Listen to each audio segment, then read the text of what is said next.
breathe when the tears fill up your eyes. Okay. Let's see. YouTube. YouTube is good.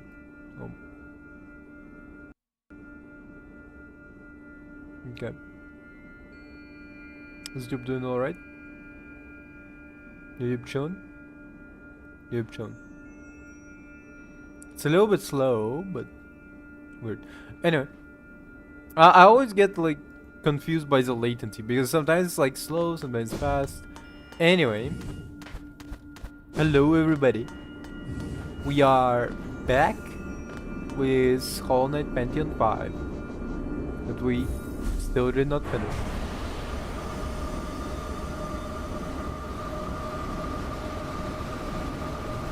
SMD finished it before us.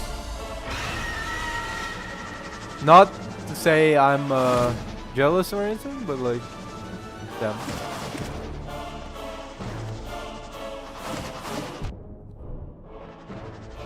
Hey SMD, speak of the devil. Hey, I was just talking about the fact that you already finished Pantheon 5, right? That's what, because you already started Hollow Knight Silksong. So I assume you finished Pantheon 5. I started Hollow Knight Silksong without finishing Pantheon 5 because it was like, it's gonna take me ages. Anyway. But like, Pantheon 5 is, I don't know, like it's difficult. Right before the stream, I actually run through it a bit. And honestly, I was not struggling up until Sly showed up. When Sly showed up, that's when I was like, oh shit, I'm cooked. How are you doing, Cindy?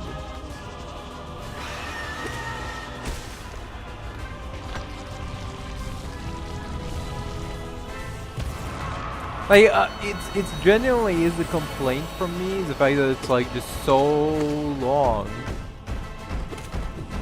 Like the Pantheon 5 just takes a long time. Even if you like do everything perfectly, it still like takes you like 20 minutes to be done with like half the challenge.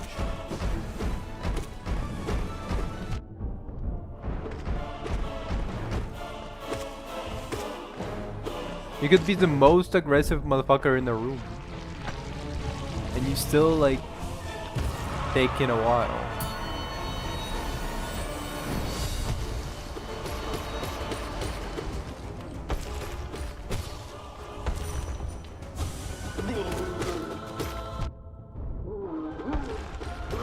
I think I fucked up. Yep.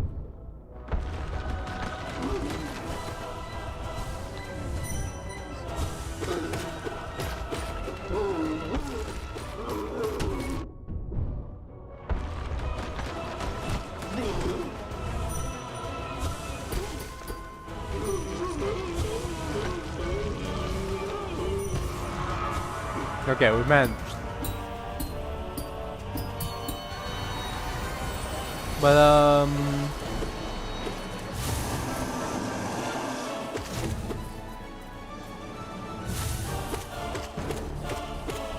so I don't know how to describe my day. I exercise. I put it on the gains. After exercise, I prepared myself. I bought a couple of days ago. Like 1 kilogram and 300 grams. 1,300 grams of chicken nuggets. I prepared the chicken nuggets. I ate like half by now. But so today I am planning to like finish all of the chicken nuggets. And that's essentially my protein for the gains. It's protein and carbohydrates and probably fat somewhere.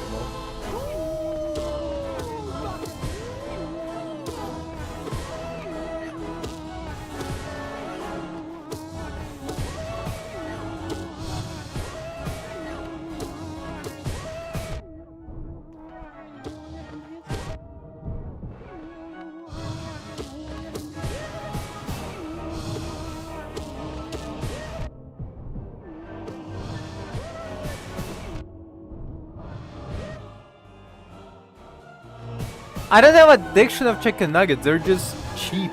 Like, they're just like, what, like 5 € 4 kg of chicken nuggets, and like it's like the cheapest cut of meat you can have, and it's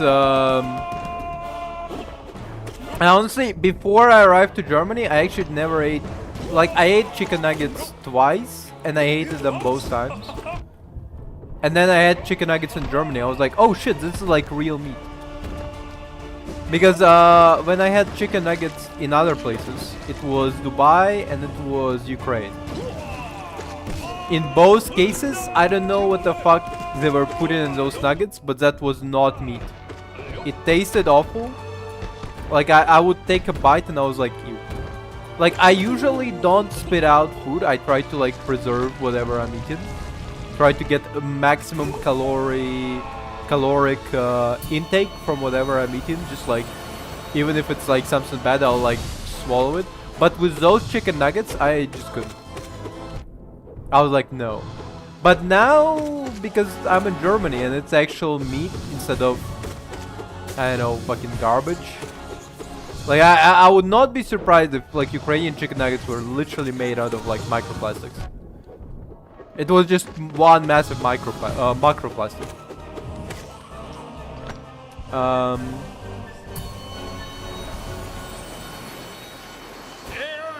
But yeah, essentially, whenever I just have whenever I have like an indulgence and I want to spend my money or something, I go, what will like benefit me more in the future,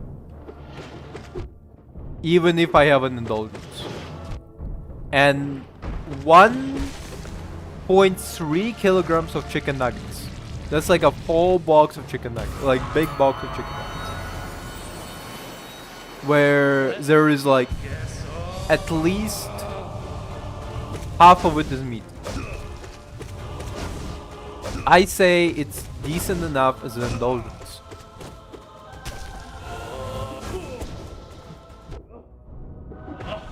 Because, especially because I buy them when I work out. Essentially, my premise is, if I'm buying this big ass box of chicken nuggets, which, by the way, you can never buy anywhere else but in Lidl. Like if you go to like a McDonald's and ask for a kilogram of chicken nuggets, they'll look at you like, dude, are you are you crazy? And then you go, yeah, and can you make it cost me 5 €? And they go, no. Like, this is a business. You kidding me? Oh shit. So, but usually, so essentially, if I have an indulgence, I want to have like a snack, and I'll see it, box of chicken nuggets, and then I'll go, like, this is on discount or something.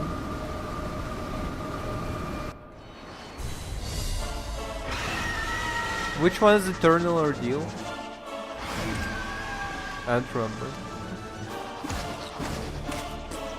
Wait, oh, you're talking about the,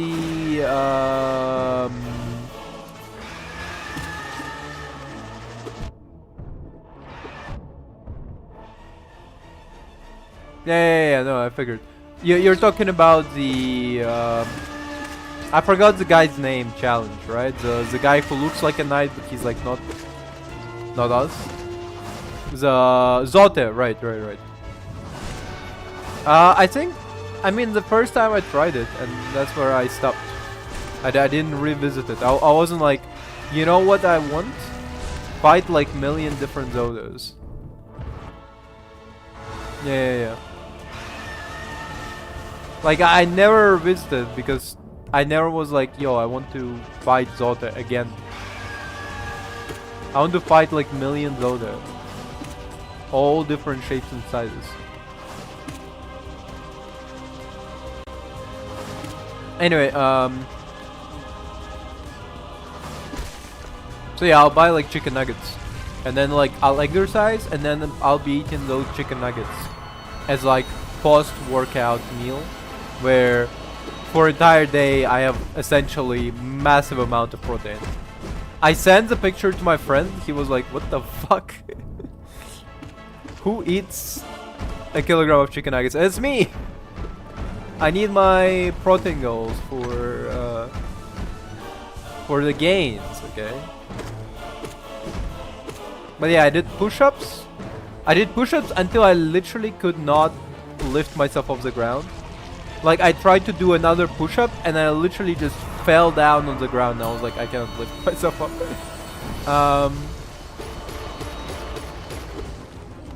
I did kettlebell exercises. They're very good for you. Very good for shoulders, specifically. And some biceps as well. I'm planning to tomorrow. Well, I'm gonna have like a walk because I'm gonna need to go to the store and buy stuff. But I'm planning to do tomorrow some leg exercises. I don't know. I'm not 100% sure on which one I'm gonna do. And I'm not 100% sure on this one. Don't hold it against me. But I am thinking of going for a run. Because my cardio is kind of atrocious and like a run is the best way to build up cardio.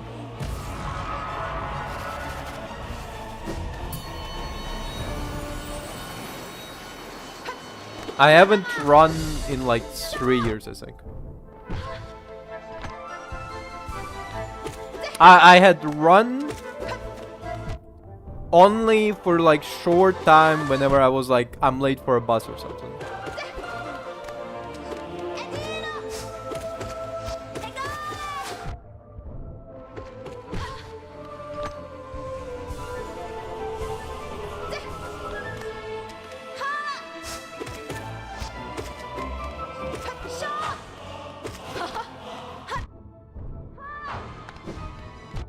God damn it.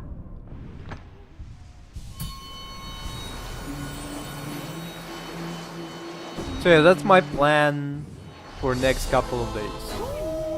For in terms of exercise. I'm also probably gonna be like increasing my productivity because with exercise I feel like more energized and like shit, I got more stuff to do. It's a very good point about personal fitness is the fact that if you're feeling motivated, exercise does actually make you feel more motivated. You kinda go like, shit, I can like do stuff.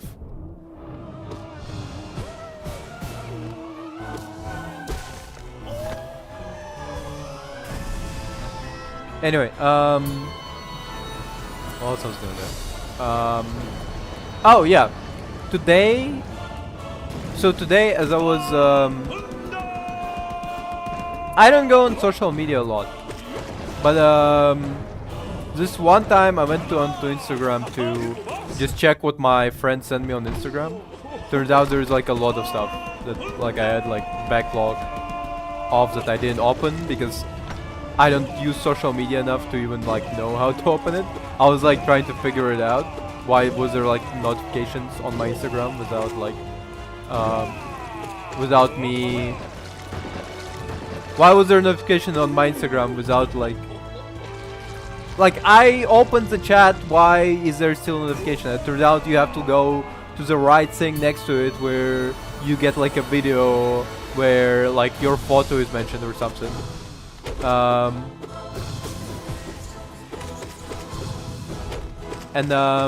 So I went through those. Now my Instagram is completely empty, thank God. But as I was on Instagram, I saw an advertisement for mobile plan. Because of fucking Black Friday, I guess. Because of Black Friday, the what's it called? Because of Black Friday, some mobile providers decided to do like discounts, and the discounts is pretty steep because it was like unlimited internet for like something like 20 euro, And then they're like, okay, but here's like even better unlimited internet for 30 euro. And I was like, shit, maybe I should look at like my internet plan with like my my company, which is Vodafone. Because like I trust them at least a little bit in terms of like cell phone coverage. I don't trust whatever this third party like little sponsored phone number is. And I look, and Vodafone has actually exact same plan for 2 years. For 2 years I can pay less. For 2 years I can pay like 30 euro for my internet. I'm paying right now like a 60.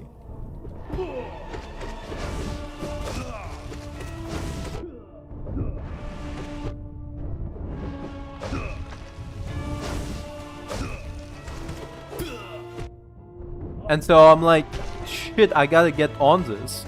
And so I immediately like started, like I booked myself the plan and like was sorting everything. But this damnedest thing happened. Instead of my current address that I put in, it put in my previous address. And now is Sunday, so everything's fucking closed, so I cannot like contact them in person and be like, hey, my address is wrong. I tried to fix it on my end through like the internet shit. Didn't work. So now I have to wake up tomorrow as early as possible. I want to make sure that they don't have even like I want to contact them before they even realize I have an order for the new SIM card.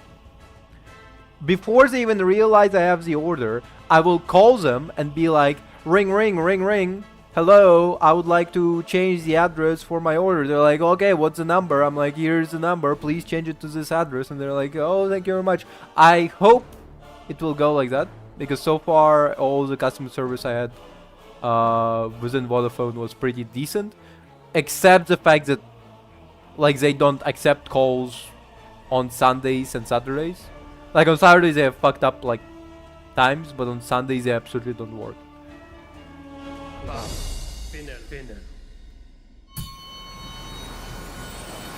Anyway, so tomorrow, early in the morning, as early as possible, I gotta call Vodafone and be like, guys, I need my like phone delivered. Not phone, but my phone SIM card delivered to like a different place.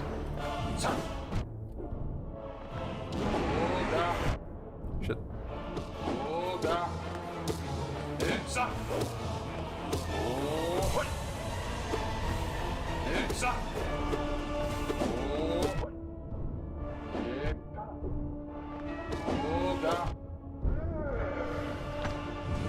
And then, as soon as that SIM card arrives, my current phone number, I'll immediately like remove it. I'll immediately be like, cancel.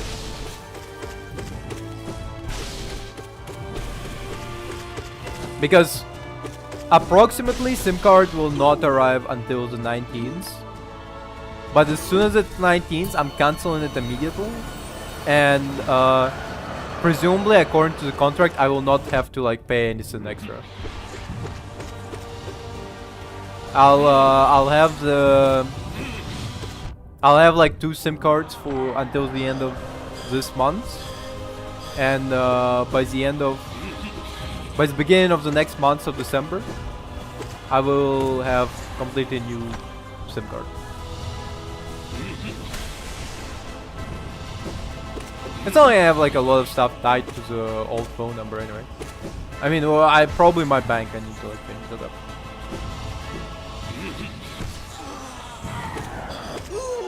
And I also was like, I had like a phone call with my parents, and I had to like explain the entire mindfuckery of it, kind of, to my parents, on account that they did not understand why I needed unlimited internet on my cell phone, and then I was like, yeah, but like I don't have like internet inside of my flat. And then they were like, what do you mean you don't have? I'm like, Mom, I told you this. I literally explain it to you that like landlord says not allowed.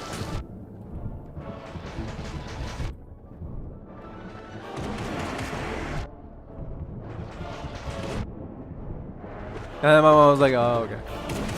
But it's like the fact that sometimes like I'll tell my parents something and then they'll go, what do you mean? And then I have to be like, I literally explained to you like 2 times already.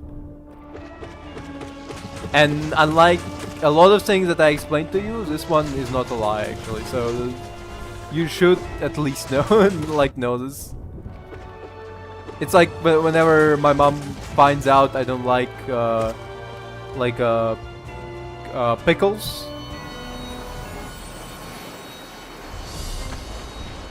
Every like couple of times, every like I don't know, every time we meet, she's like, try this pickle, and I'm like, I don't like pickles. She's like, what the fuck do you mean you don't like pickles? And I'm like, I never like pickles. It's like it was always this way. It's not new information. Like it's not like I invented this right now. Since when did you not like pickles? It's always like I never eat pickles. Okay, do you eat capers? No. They're both kind of the same actually. And I will fight my mom on this because capers and pickles are absolutely the same. They taste almost identical. Like I can't describe how much of a minuscule difference they have. No, capers are more salty. Fucking doesn't matter.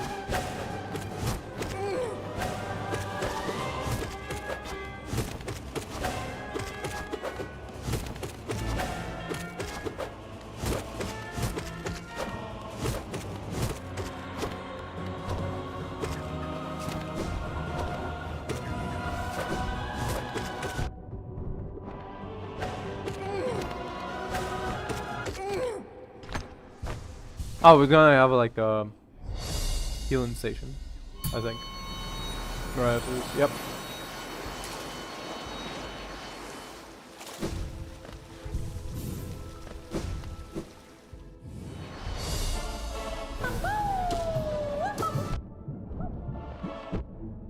Done.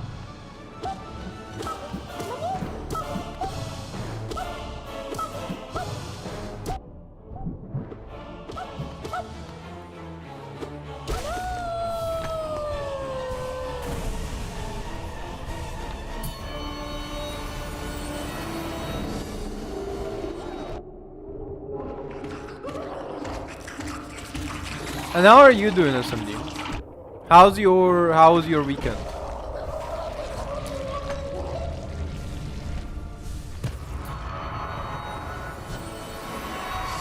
I don't know, I just never fuck with pickles. Like it's What are you, my mom? Like just I tasted pickles and I'm like, I don't know, like the taste is yucky. I don't like it. It's wrong kind of sour, I guess. Because I actually like sour things, but salty sour, unless it's vinegar and salt chips, I don't actually like it. Salty and sour pickle is the worst thing you can inflict on me, and that's also why I don't like capers, because they're also like salty and sour. I guess it's the lactic sour. I guess that's the problem I have. Because like I like the strong sour taste of like lemon juice, and I like kimchi as well. I like kimchi, but pickles just no. Like they're salty and sour in the ways I don't like.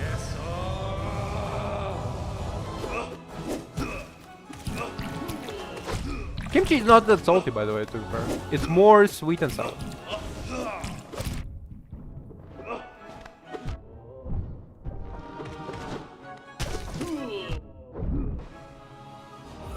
Productive, I see. I see efficiency. Productivity skyrocketed with this one. I can't blame you.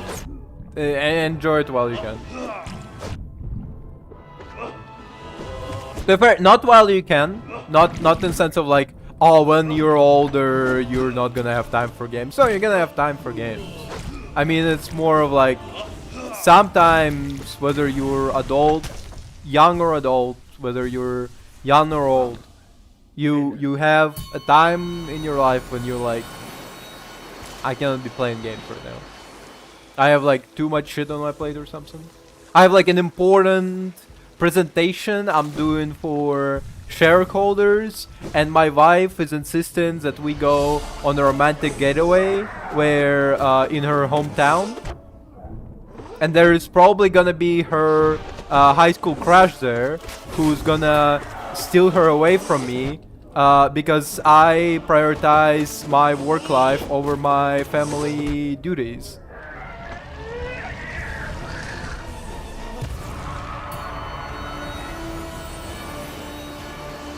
And that's when you cannot be playing video games.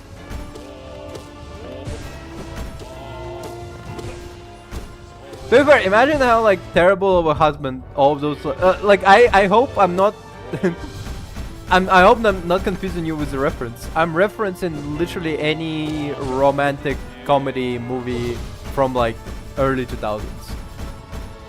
If Ryan Reynolds was on the cover, that would be like the kind of movie. Like the Ryan Reynolds would be like a sweetheart from like from back at home, and he would be with like a woman who's like fallen out of love with her marriage because her husband is working too much, and then by the end of it, she ends up with Ryan Reynolds because he's just such a carefree guy and such a likable chump. Like, I don't know. But and then the guy would be like, "You're divorcing me, but I was about to close the important deal that would make us like literal millionaires." Like I would literally not need to work a day more in my life if I just finish this deal.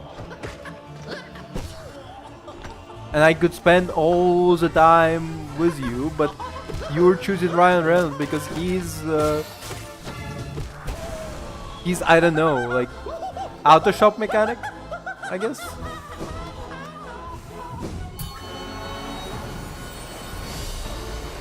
And that's the time when you cannot be playing your computer, because also like those Hallmark movies would be like very weird if like the I guess quote unquote antagonist, that is the like fiance or the husband.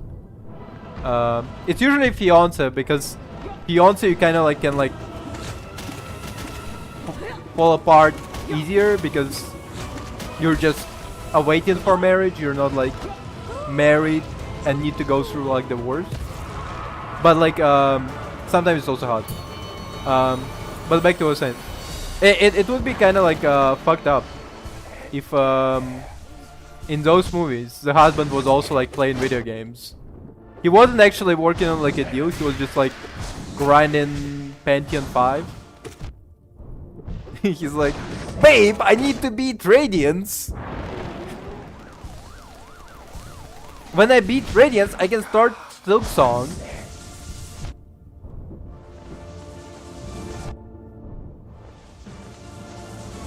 Unbelievable. You will leave me for Ryan Reynolds because he doesn't spend 3 hours every day playing Hollow Knight God Trial, God Pentium 5. I get confused in the names a little bit. Babe, don't leave me.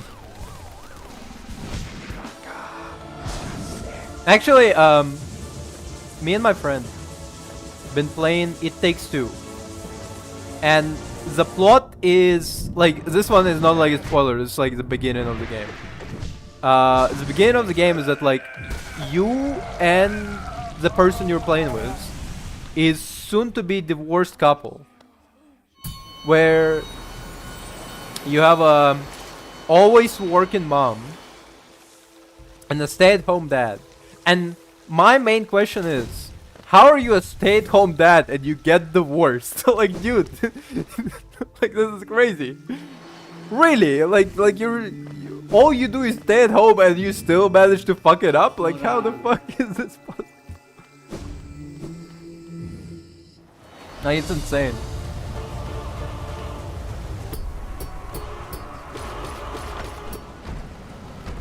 Like, all you have to do is stay at home while your wife is out there.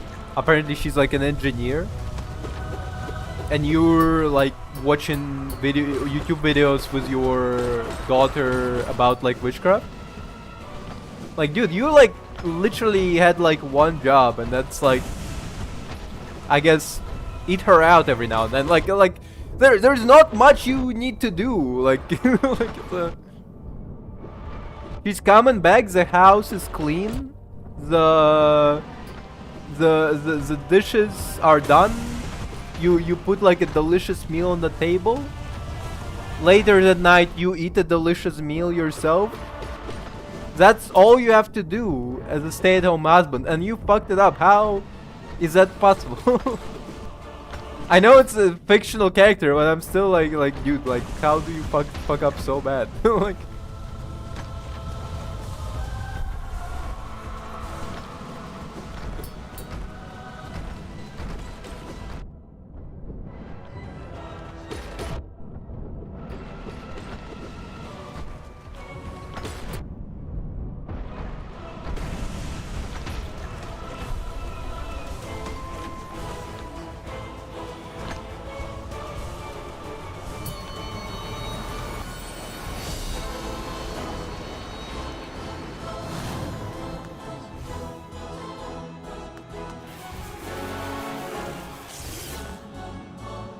come on. Really? Okay.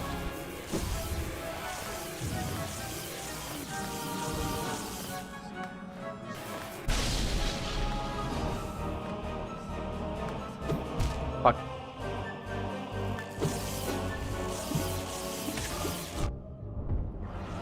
Shit. That fucked me up. Hold up. Hold up.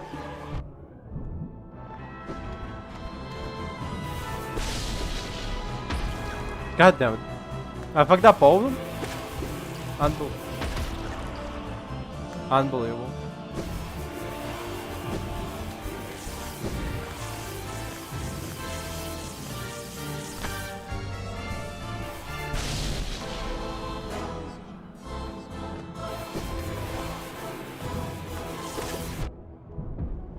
Fuck. Why am I struggling so bad today? Finally, Jesus.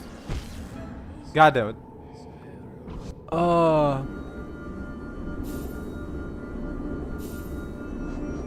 Damn. We didn't even get to Sly, and this one like supposed to be the easiest boss. You just have to like knock him down 2 times, but we somehow missed all of them.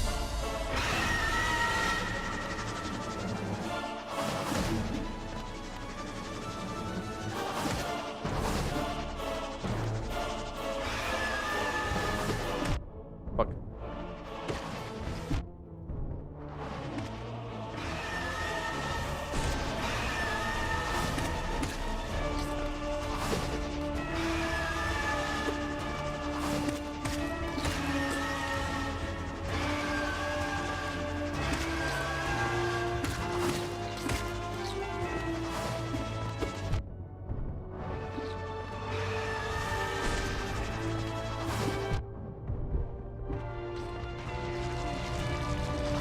Ah, fuck. Kinda couldn't see him because he was obscured.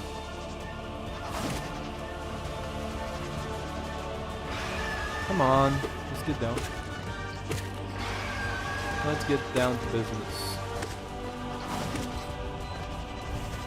Ah, fuck.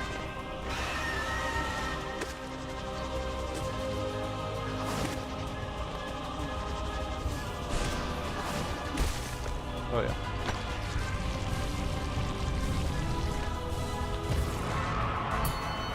But yeah, overall, was there anything else that happened?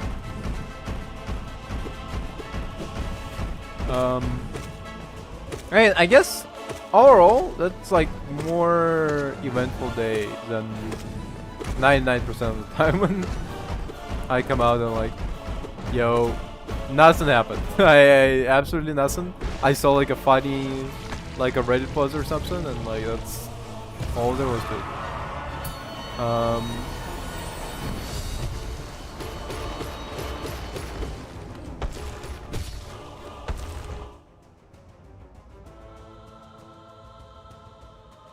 Okay, hit me with what you need advice on, and also I will be looking at what you post on my Discord now. Hold up. Because like if it's something weird, I will be.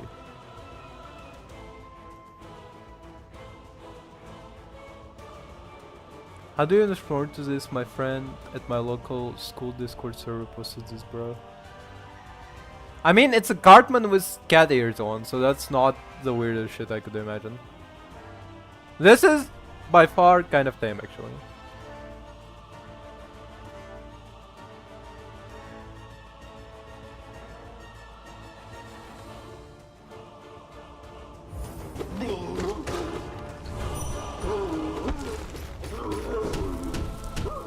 Also, so what do you need the advice on? What happened? What happened, William? Hit me.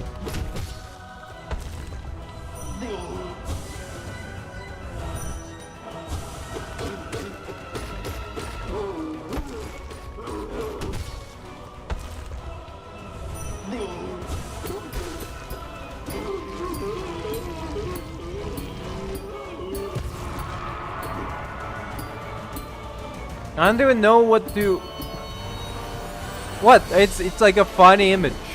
That's like not doing. Like, dude, like this is like barely top tier problem for me. It's Cartman with cat ears. Cool. Okay, I actually cannot give you advice on how to get a girlfriend. SMG. That's a little bit. Okay, well, number one, be more social.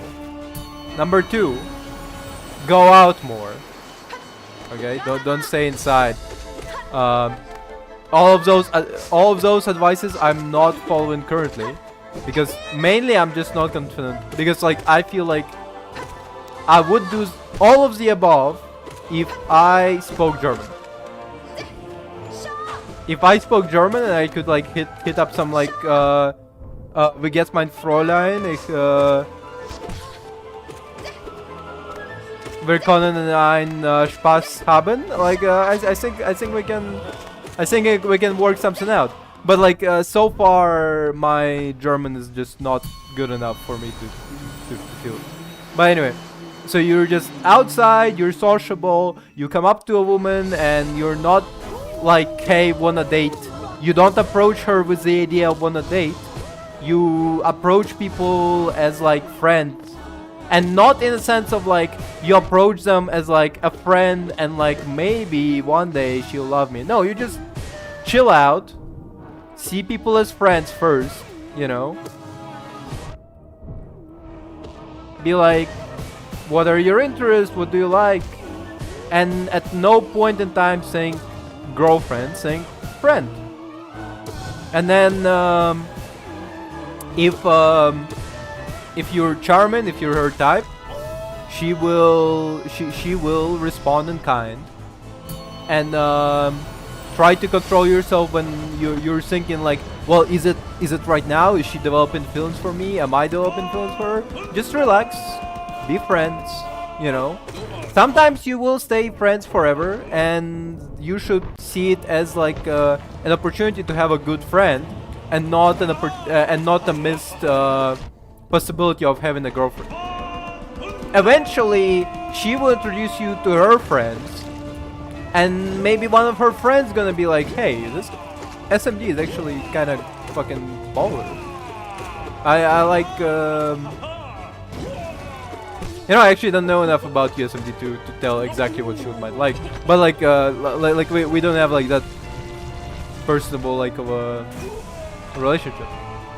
I know your hobbies, but maybe she like find your like hobbies or your jokes cute and funny, and she's gonna be like, hey SMD, wanna hang out later?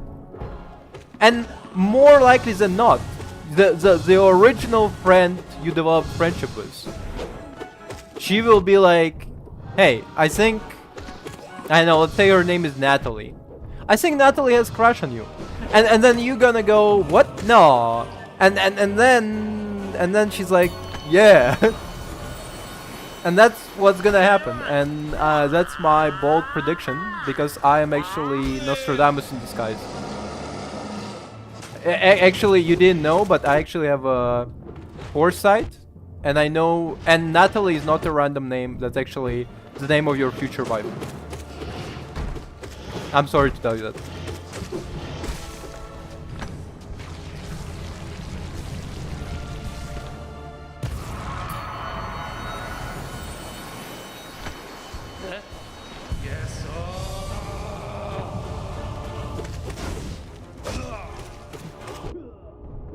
But yeah, it's an objective advice.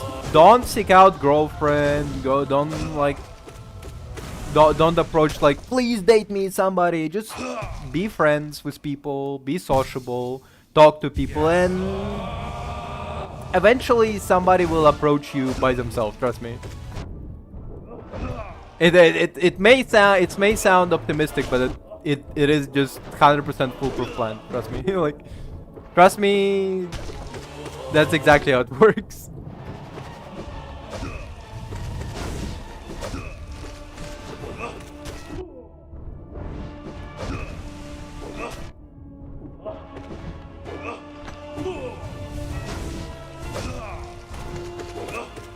Like, that's where all the incels are coming from. They all approach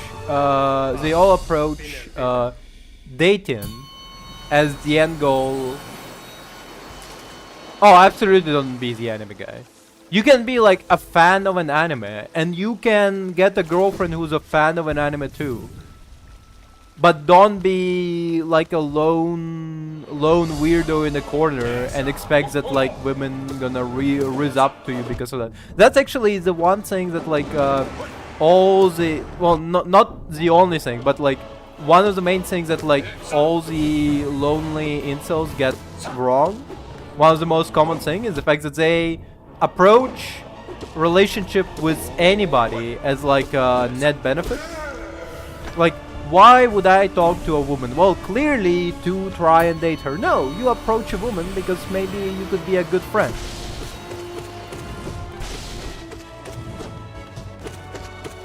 You don't approach relationship with people as a like a pure transaction, unless you're a fucking psychopath. Unless you're a psycho and you go, well, what do I get from the response? And that's when you're my parents. Like, my parents literally were like, told me one time, like, yo, you need to have like friends who like net benefit you, like physically, like need to have like networking and shit. And I'm like, that's not why I have friends. And I feel like overall I am more happy than my parents, because they rely on the fact that they found exact identical person with identical like mindset to them, which is like my mom and my stepfather. They both have identical mindset about it. But like, how high are the chances that you're gonna be like walking around treating everything as like a transaction, and then you meet exact same person with exact same mindset? Not likely. You're gonna be meeting like a lot of people. Some will benefit you outwardly, some inwardly. It's all gonna be an experience. You also need to learn to like sort people, because some, like, it's true, don't treat everything like what's it called? like a net cost benefit analysis, but like sometimes you're gonna have like a people who you might want to be like, I don't want to keep them around, and you need to learn to just go, let go, just be like, whatever.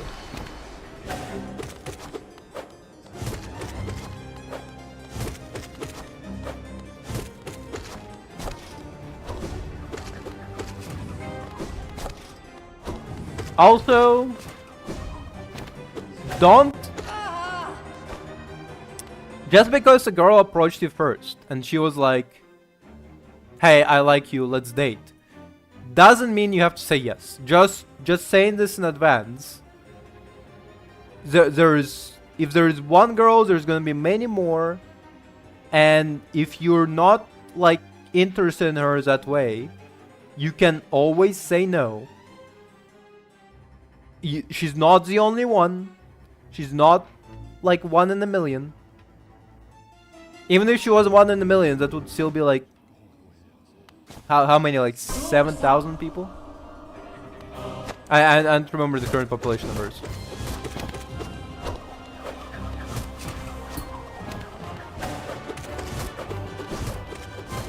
It's like 8 billion, right? So if she's 1 in a million, she would be...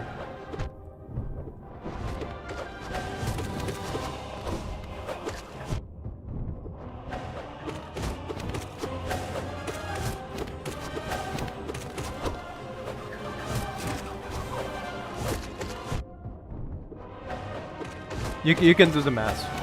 I'm a little bit busy. Oh.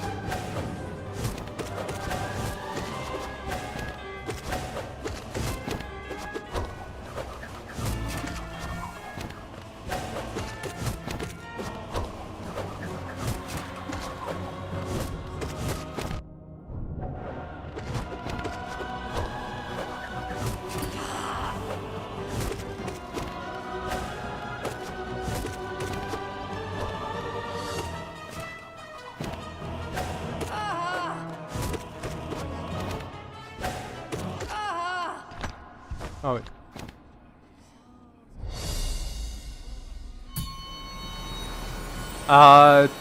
Presumably same strategy, plus minus the fact that maybe with men, if you're a guy and you're trying to date a guy, it might be easier. It looks like to me. It looks like to me it might be easier. But I'm standing here as like an outside observer.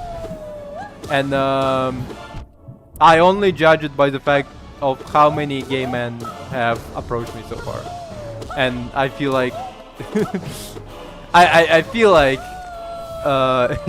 if I wanted to date a man, like it would actually be like the easiest task in my life.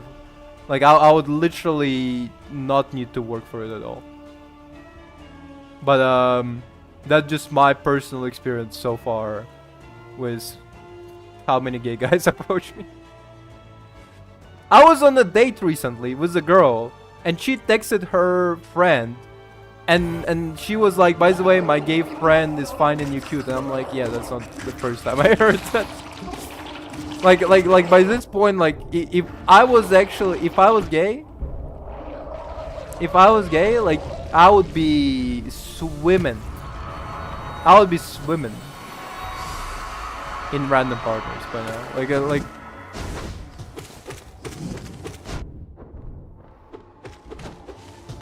but with women you need to like figure out some stuff, because there is a problem with the fact that women and actually non-binary as well, actually, by the way. Non-binary and women kind of like are afraid of like first contact.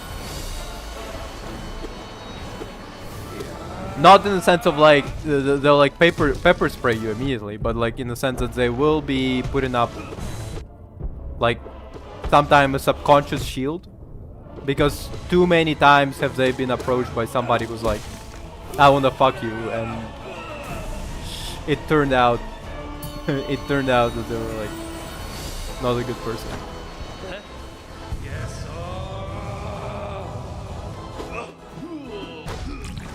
So yeah, from my personal experience with how many times I get proposed by a gay guy, like dating a guy would probably be easier. Dating a guy might actually be straightforward. You might actually be able to approach them first and be like straightforward, like, hey, I want to date you. But also at the same time, you do need to know if he's gay as well.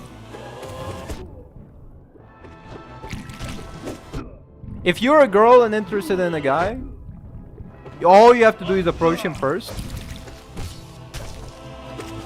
There is like 60% chance he'll say yes.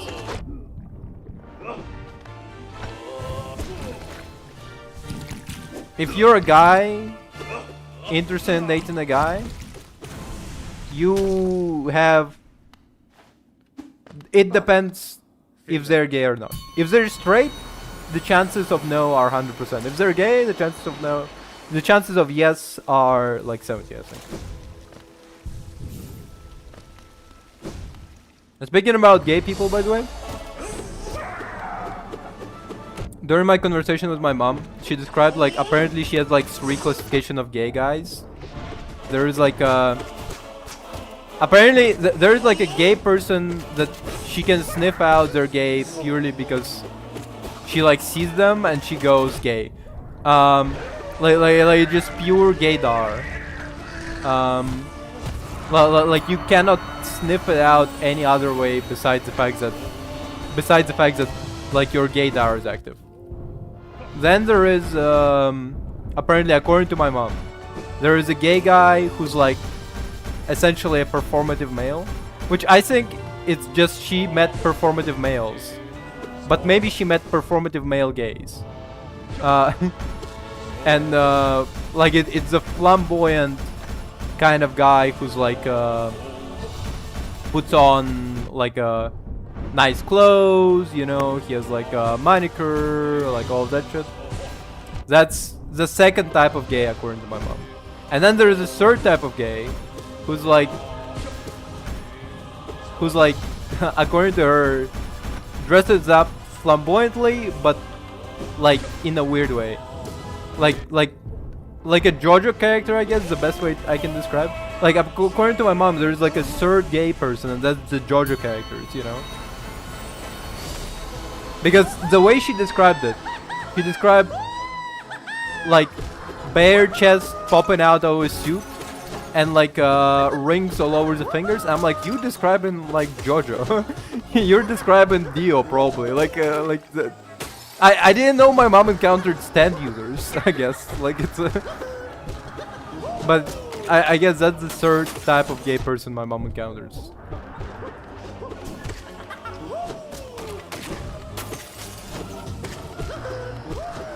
But you can take those... that information with like a grain of salt, because I don't know how well versed my mom is. Like she is slightly homophobic. She does preface every single time she mentions a gay person with like, I have no problem with gay people, except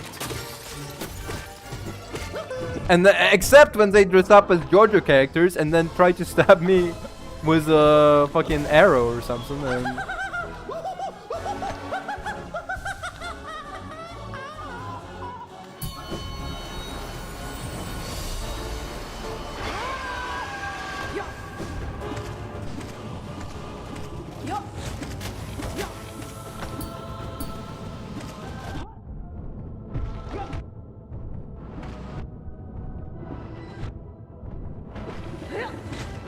I don't think there's there would literally be any other advice. There would be like any different advice for dating non-binary person versus dating like a binary person. The difference is like if you're dating men, it's probably like way more straightforward.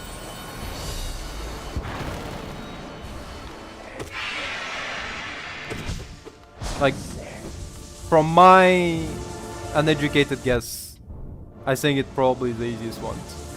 It's like selecting difficulty and you selecting easy.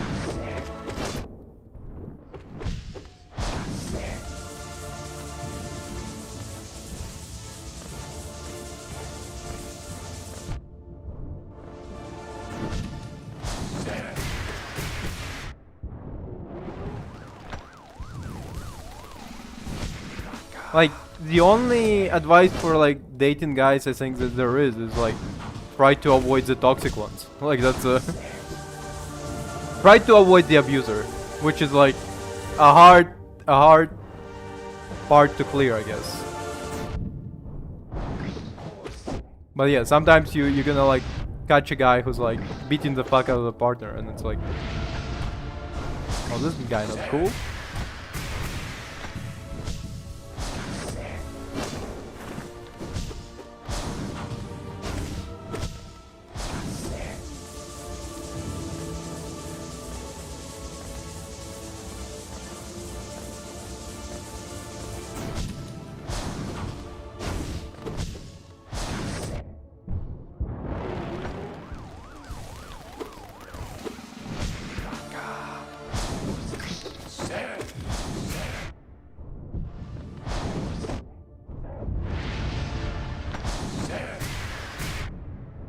Like, by the way, me talking about the amount of gay guys who like proposition to me, that's like absolutely not an exaggeration, because by this point, like, they come in, like, I'm gonna be like on Tinder, like I only select for women.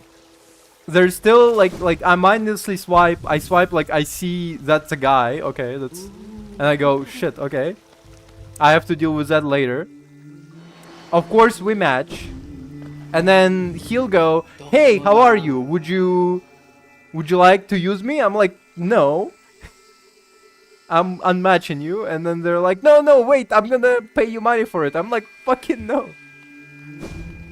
That's my experience with gay guys so far. Like, I'll be on like Bumble or something, it's like Joseph, he's like, and description is like, looking to suck off a guy, will pay generously. And I'm like, dude, why are you listed under woman?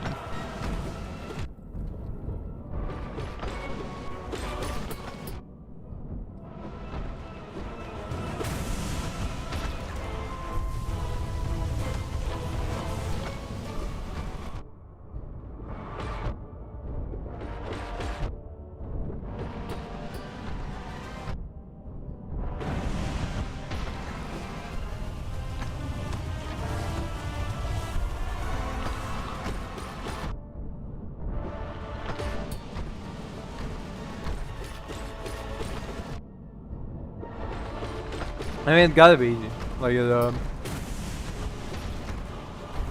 Like alternatively, I have like a POV from my friend who's like, I made an account on Tinder, I opened it for men for like a second, thousands of likes immediately, all of them talking about fucking me on the first date, like, and I'm like, yeah. Like, a general advice, don't be like that, I guess.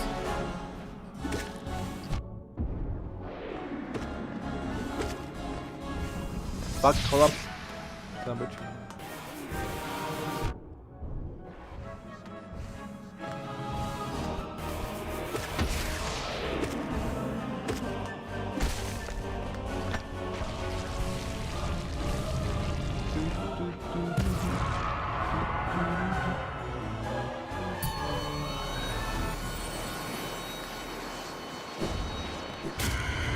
Hey dude, what up?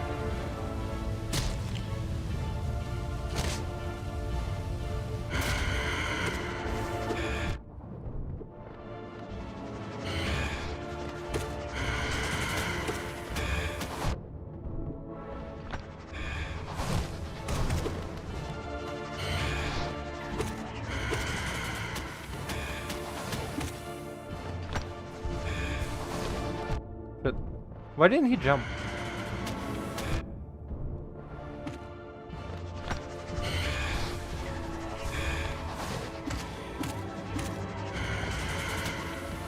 Fuck.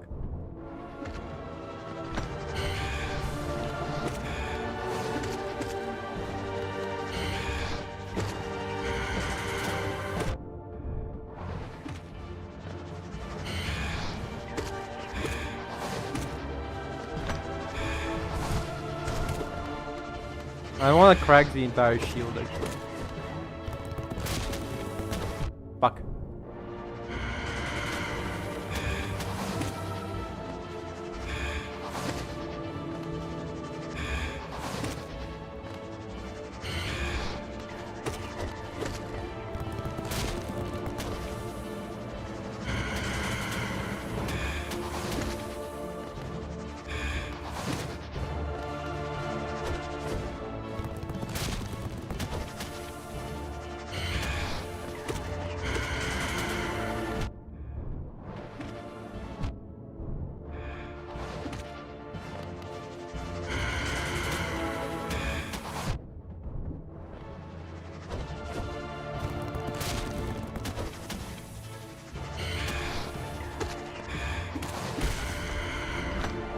Okay.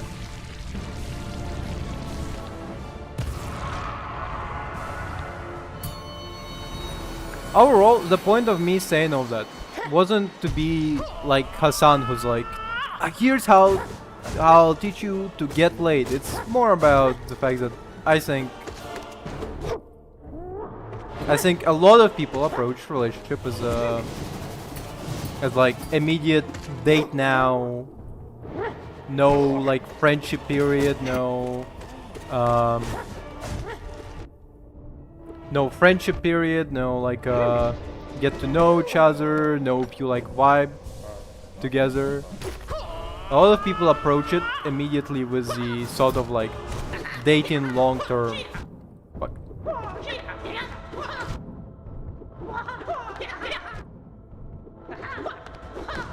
I think that needs to be definitely fixed.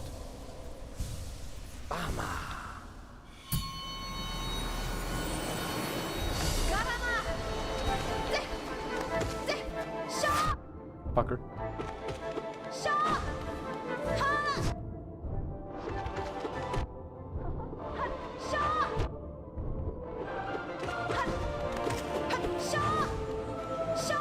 Fuck.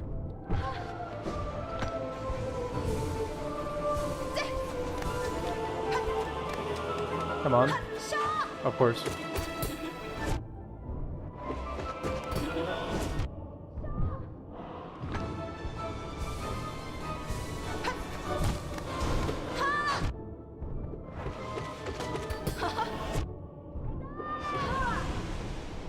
Okay.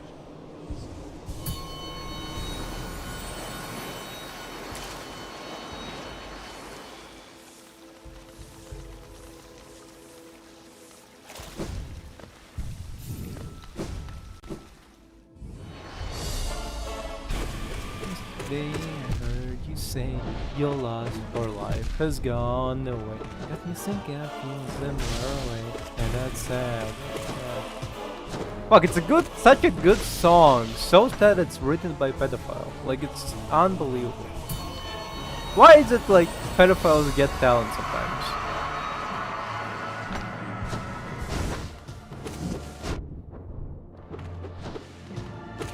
Like Michael Jackson.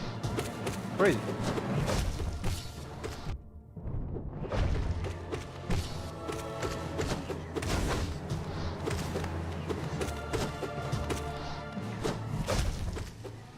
Is it like, you know what? Out of all things, to make me convinced that ancient like Greek pantheon is real or something, I think so many like powerful pedophiles are like on the step to it, because who else but an ancient Greek god who could have blessed a pedophile with like such a good singing voice as Michael Jackson?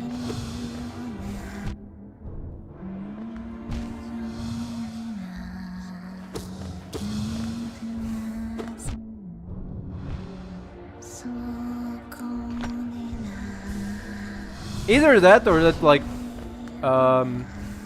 conspiracy theories that like almost always, well, I mean conspiracy theory is like a strong word for it. Like every time there is like somebody with like unnatural talent, there's like, it's all the works of the devil. And you know what? I don't know, if it's like pedophiles, I can believe them.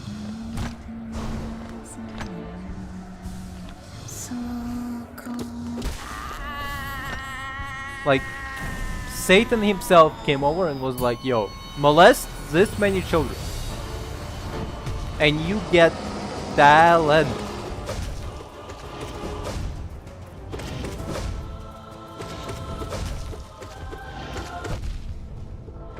Also, speaking of pedophiles, Donald J. Trump.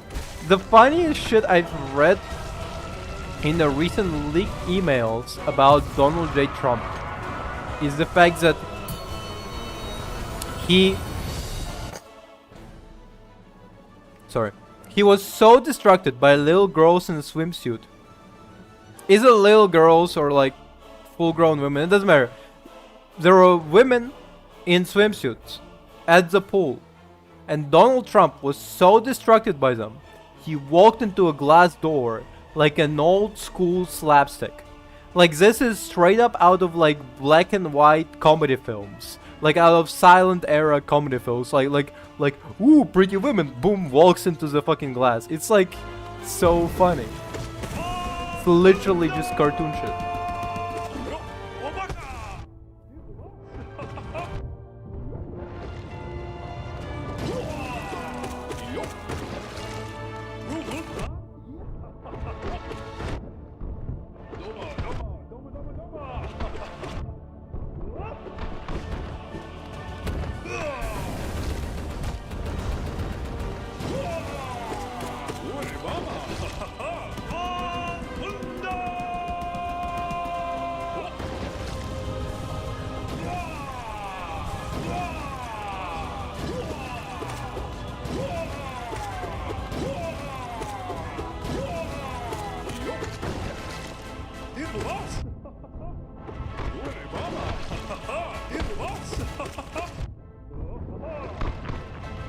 Come on, dude. Finally.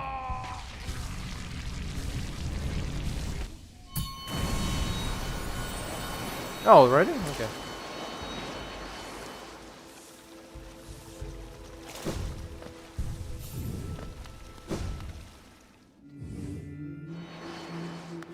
I think that's the first time we did this over at the stream, because I managed to reach this place a couple of times before. Majestic God awaits our attunement with such ease. We live only to serve the gods, to seek them out. Why does she frustrate us? How does she hide from us? Does she diminish herself by chance? By choice. O Majestic One, we beg thee, reveal thyself. Our mind is so much less without you in it. Okay, what about Pale Mother? We barely dare to think. The chance of meeting is too rare. But signed residents, could you be one of them? Okay.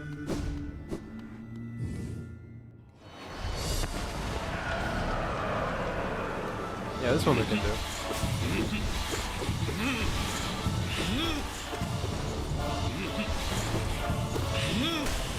Fuck.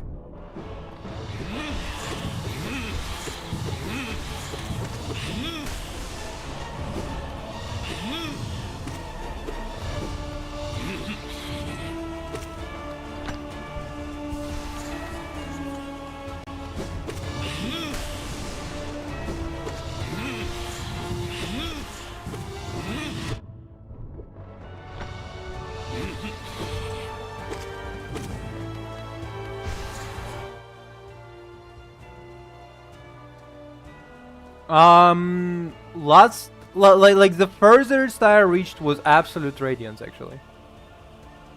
But like off stream, I managed to reach it a couple of times. The thing is, I don't know why, but off stream it's actually way easier because I don't know, like maybe it's because I'm talking on the stream or something, but like I also like take off my headphones. I usually listen to like some podcasts, and I just like maybe I think too much as well.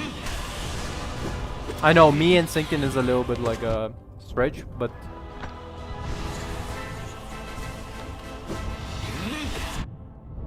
at least couple of times reached Absolute Radiance.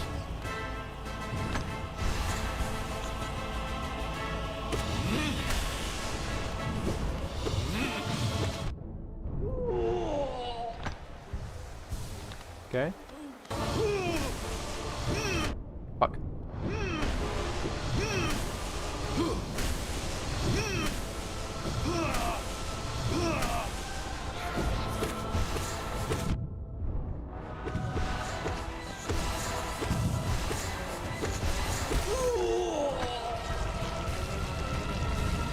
Okay.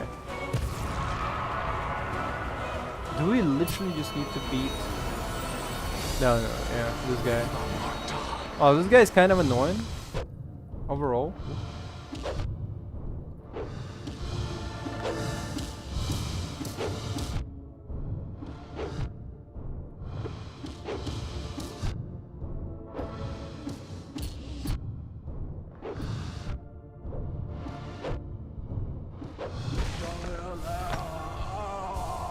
We still managed to do it.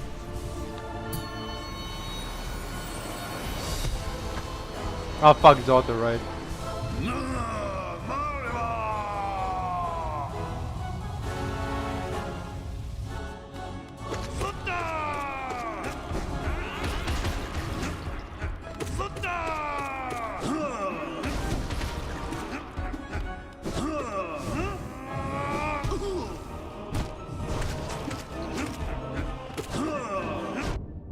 Zota the Mighty, the Pale Prince.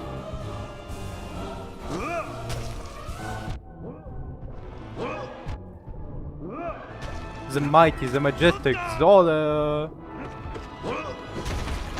Fuck.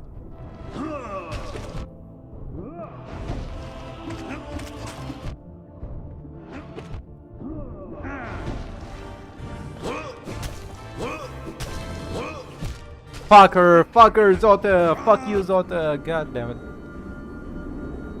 Ooh. Zota is annoying. It's been a while since I reached Zota, to be fair. Since I had to battle Zota the Mighty, Zota the Majestic, Zota the Invincible, Zota the Handsome, and... How many does he get? He has as many titles as there's bugs under the sun.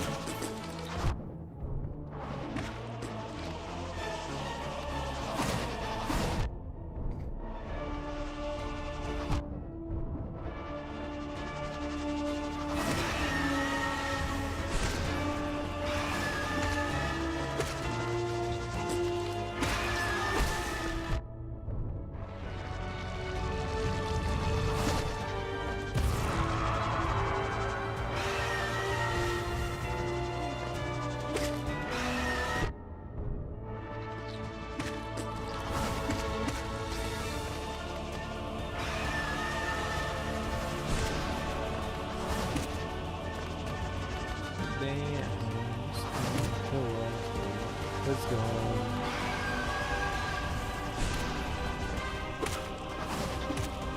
By the way, while I was on Instagram for a little bit cleaning up all the messages I have not read from my friends, I saw advertisement for Threads, which is so like Instagram, Threads, Facebook, they're all like under the same platform. Well, they're all under like Meta company. They're all under Mark Zuckerberg. And Threads is supposed to be like a replacement of Twitter. But the advertisement for Threads honestly did not inspire in me like did not inspire in me like confidence in the service. Because the it wasn't like an advertisement, it was like a post from Threads. And the post was just a woman in like a skimpy outfit laying over the table. And I'm just and like the title was something like secretary, I'm your secretary today or something. And I was like, this is like, is this what Threads is? Is Threads just like a Gunner shit? It's like, is Threads just where you post like not explicit. Well, maybe there is like explicit picture because I didn't like join to see more, but like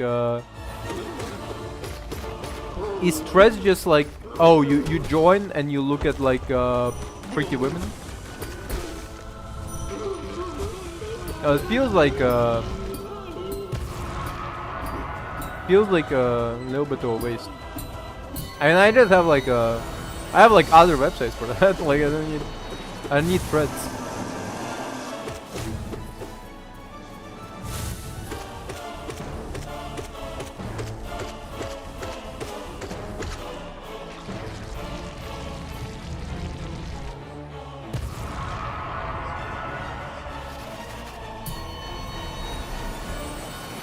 Sorry, my like nose is clogged a little bit. Like terribly actually. Like I feel like a pressure in my sinuses. That shit's like not good.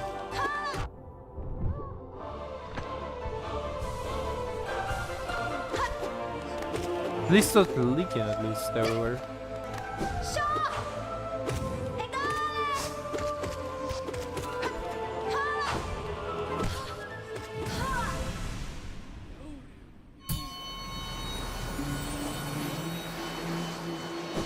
Dude. We're like full strength, all health, all mana.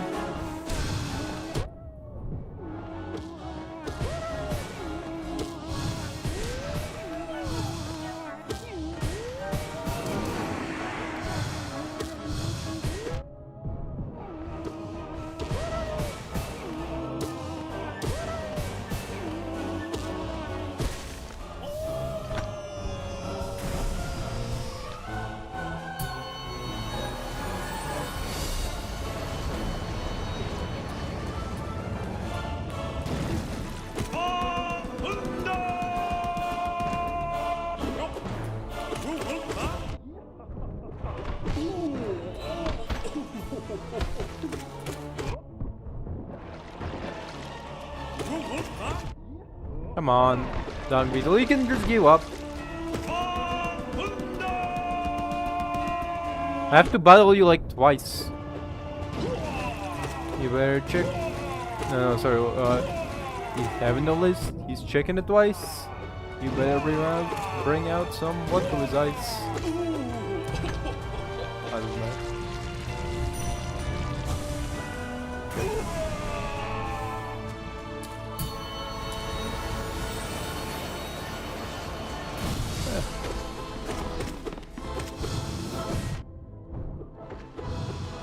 It's funny how, like, the dash cancels out the spell. Doesn't matter if you actively hit it or not. So weird.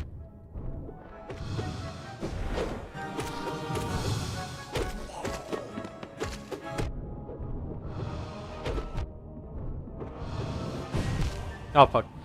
Okay, that was like my fuck up. Fair enough. I am kinda tired.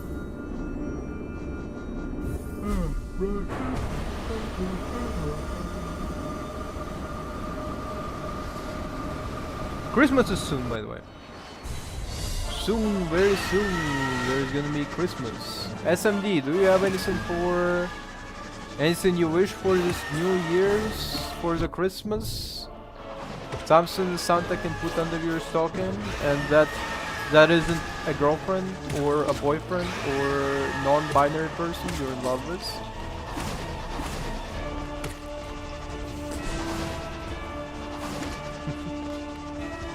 We're covering all the bases. Remember, Santa Claus has only one rule. No living beings. He learned that from all the women who asked for ponies when they were young. They all ask for ponies, and then afterwards the parents are like, why is there a fucking full horse inside our house? Who's gonna feed, clean, and take care of the horse? Oh, that's sweet.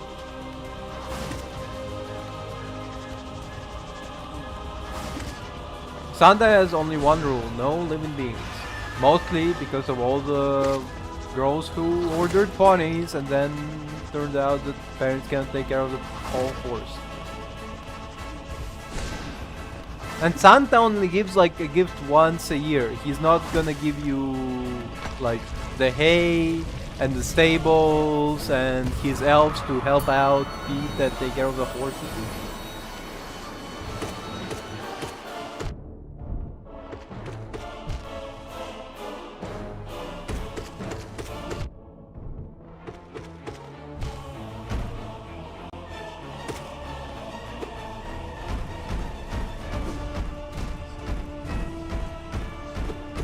How do I know that? Because I actually made him revision that rule when I asked for Homunculus, and on account of the fact that Homunculus is neither alive nor dead, the Santa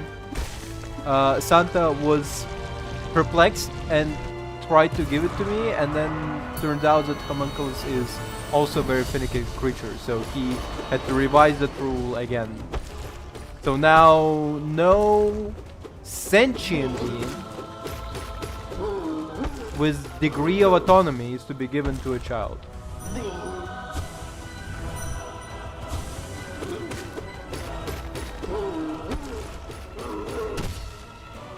That's why AI is still on the list.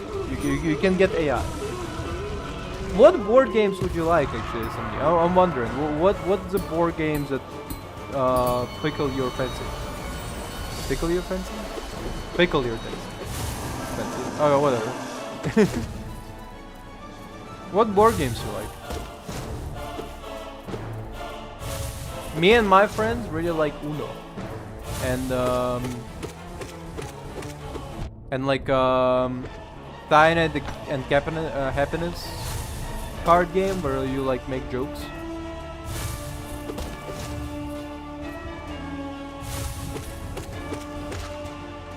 You know the one? There's like it's like a Uno No Mercy, yeah. Yeah, me and my friends tried to play Uno No Mercy, but like honestly Uno No Mercy rules are kinda like more complicated. So we just kept playing normal Uno.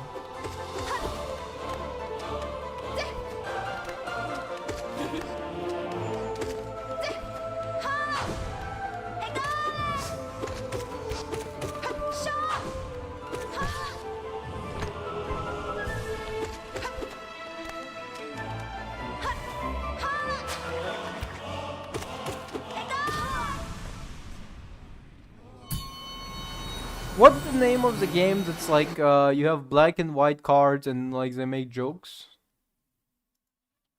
Card game about jokes. I forgot the name.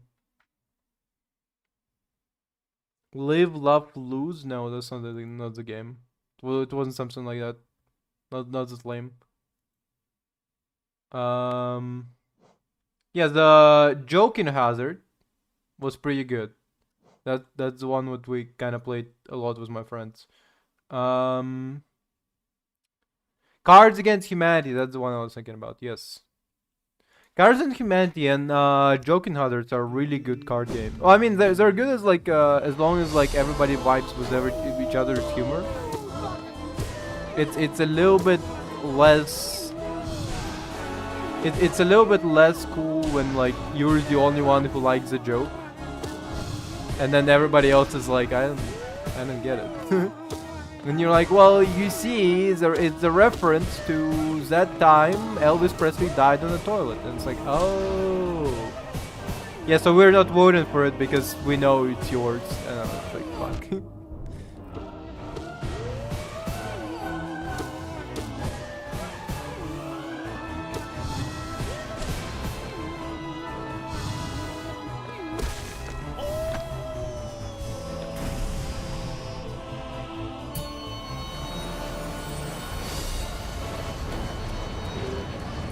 Also, it sucks when like the Joking Hazard or Cards in Humanity, but you have like trash cards.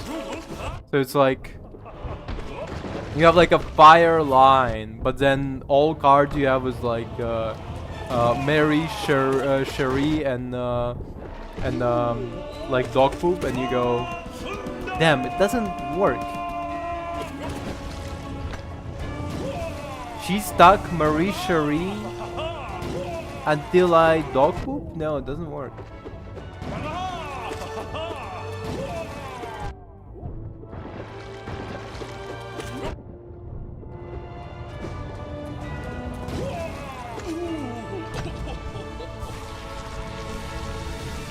Like, nothing pisses you more off than like have Cards Against Humanity and then like all your cards are trash and you just have to be like, damn, I have to like throw this away and everything.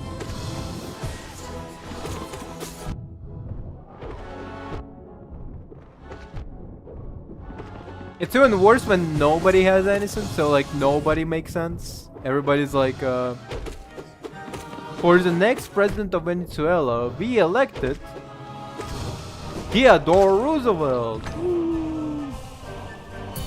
Dog poop. Oh. Marie Cherie.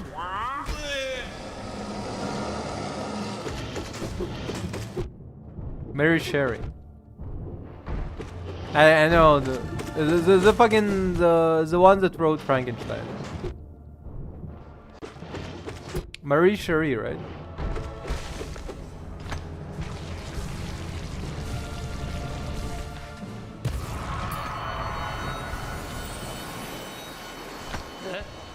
Yes.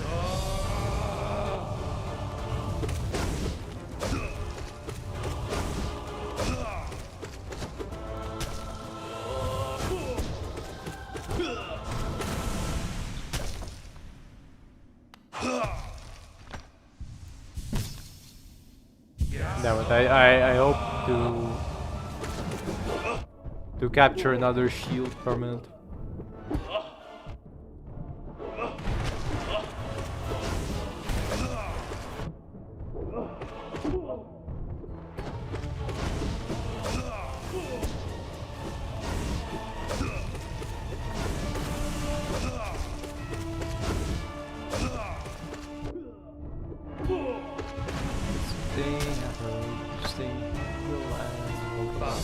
Spinner.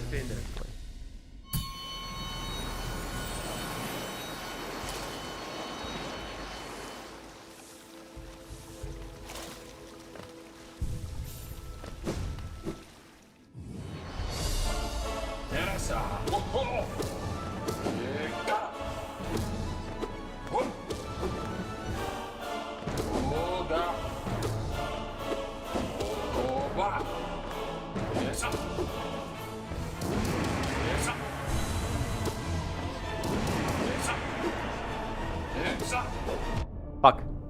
Come on.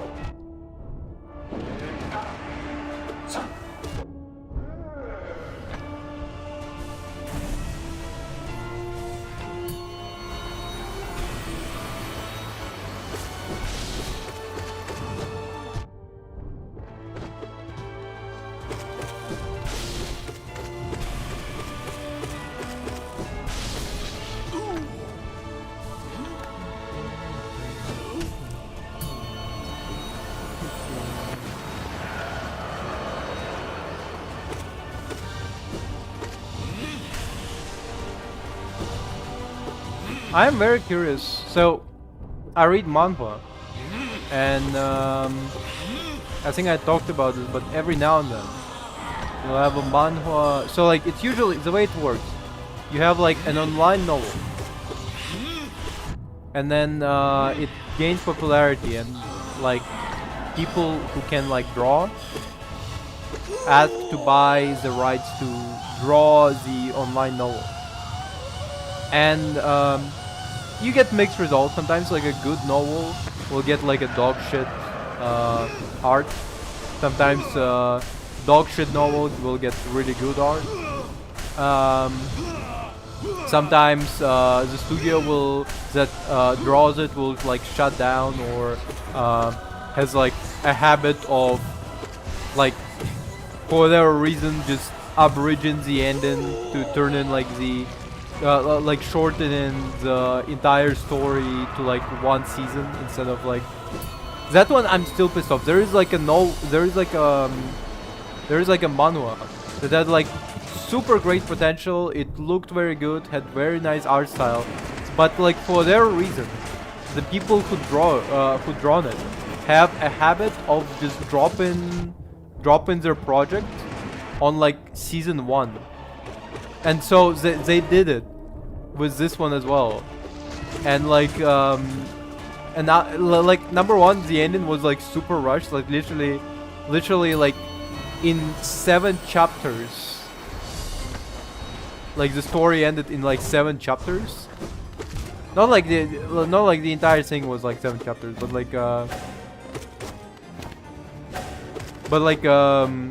they went from like essentially the middle of the story to like the end in like a 7 chapters, which is like crazy. But anyway, back to the point that I was making. So like you'll have like all of this like weird debauchery going on, and for their reason, sometimes they give the rights to animate to like a Japanese studio, and honestly, no idea why. Not as in like, well, number 1, Koreans don't very much like Japanese, so that feels weird. Number 2, I guess money equalizes everything, but like that's crazy because like the racism between the two countries are pretty well known. Anyway, number 2 is the fact that usually the animation sucks because it's like people who only animated like who only drawn before black and white manga now draw in full color like panels, and it just doesn't look good.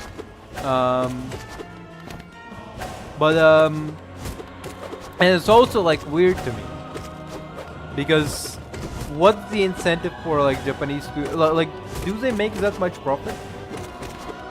And like if they're making profit, wouldn't they make profit on like drawing like literally any other like story? Like a Japanese story you would assume would be selling. Did they run out of like stories to draw? They were like, we don't have, we like drawn literally everything that Japanese people ever made. We now have to like outsource like ideas.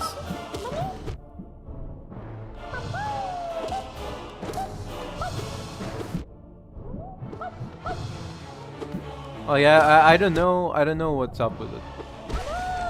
Because it's not like I'm like mega complaining about it in sense of like why would Japanese studio like draw Korean novels.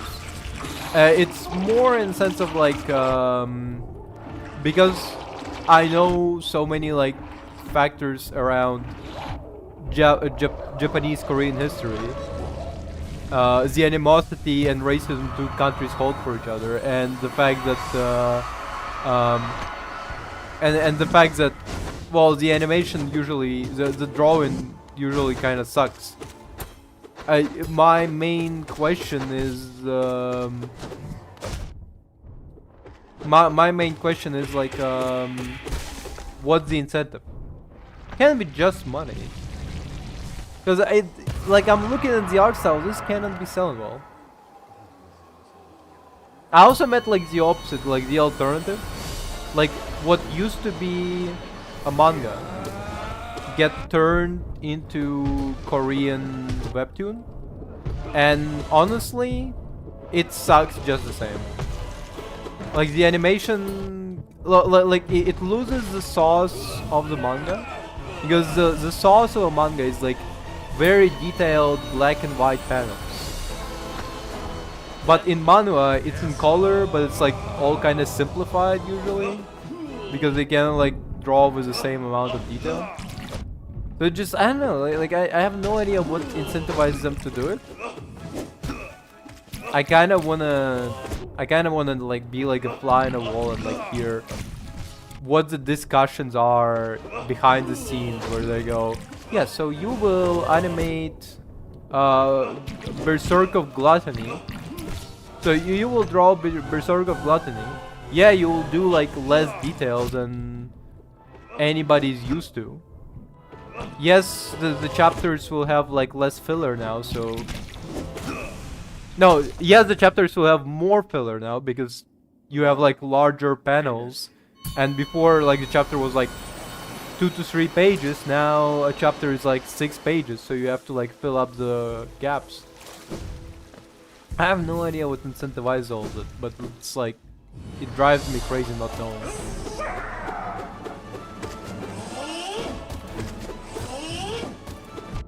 Fuck.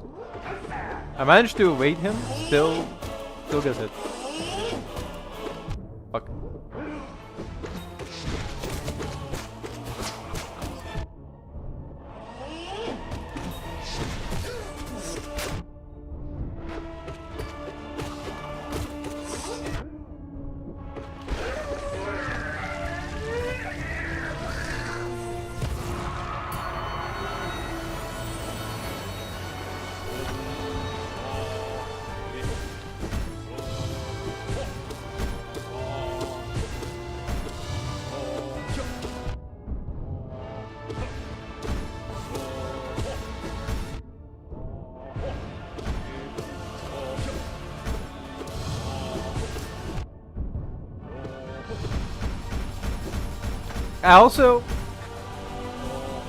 I read a webtoon called I Used to Be the Boss. The premise is like there was like interdimensional invasion on Earth and like propped up like dungeon towers or whatever where like monsters reside, and one of the monsters became like human essentially. And I read the afterword of like after like season 1, author was like leaving an afterword about like the character design and everything, and apparently the author lifted the character design from like a previous work that the author did, and the previous work was like a romance comedy, which is not romance comedy, I think it was like romance thriller or something, I don't remember, but it's like it is crazy to me that like before that the author drawn like a romance. Now they're drawing like a fighting action thing. That feels like a leap in a different direction. But also like they shown like the character design from like the previous work and character design of the main character in this one. And it's like that's like 1 for 1. And Pitch just took design and like copy and paste it. Okay, see you, CSMD. Have a good day. Have a good night as well.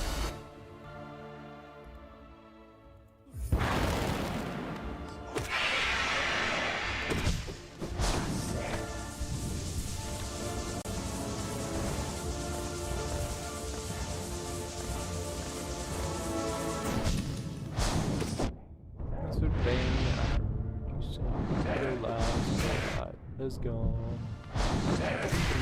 Similar way.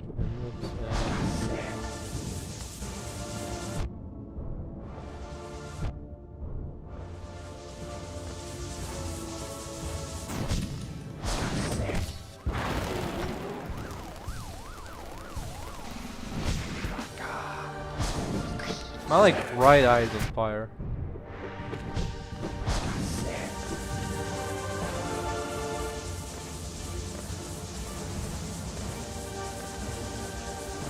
I've been thinking about it for a while, but I really might need to buy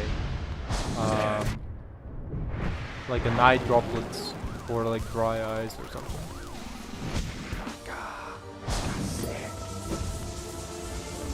Moisturize my eyes so I shall never blink, which I don't do already pretty often. I kind of forget sometimes to blink actually.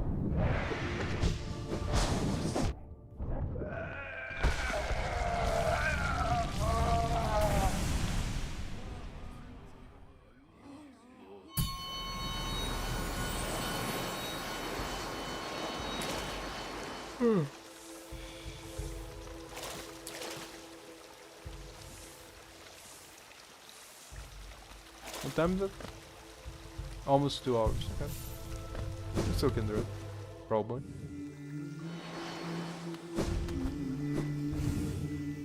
Sup, dude?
I actually was talking to... I was describing Baki, so if you don't know, Baki is like a pretty cool manga. And I was describing it to somebody and I was like, this shit got a lot of gay moments, there is no other way to describe it. It's like, it's gay. like, there's no even buts about it. And like every time I was describing like the more gayer situation, they were like, what the fuck are you reading? Like there is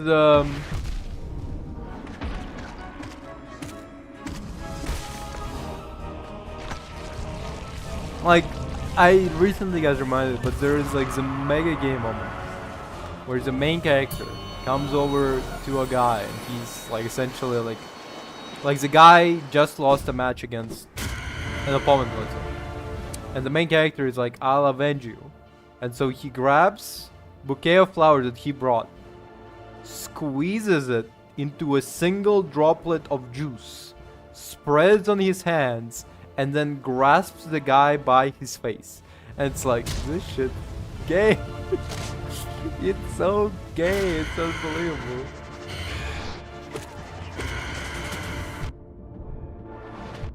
It's like ancient Greek gay, where it's like, what can be manlier than two dudes fucking? Which is like kind of the premise of one of the plot points that they brought up once, actually. So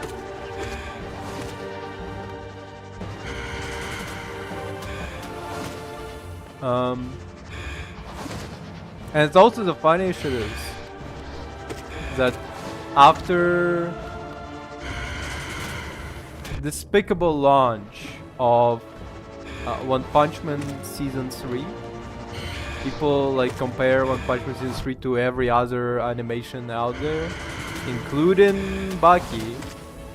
And the problem is Baki had like its ups and downs, but it had mostly ups since like the first season on Netflix. The first season on Netflix had like some of the best and the worst animation in the series, because for whatever reason every now and then they just decided to go with like a 3D animation when like it didn't fit. Well, like very badly made 3D animation. Like honestly, like it was more embarrassing to see them try with that 3D animation than if they didn't have it in there in the first place. But then they followed it up in like literally the next scene with like the best, most spectacular ass whooping animation you can ever see. And then like recently there have been like complaints like, oh, every now and then like a punch is just like a static shot and like there is a line, and it's like, bro, that's like literally panels from the manga. Like there's no problem with that one. Um, but what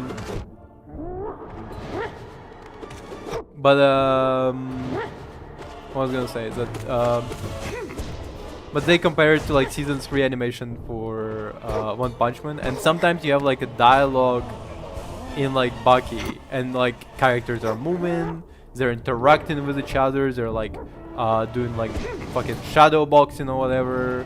And it's like just a regular conversation before the main character goes on and whoops like an antagonist ass, okay? And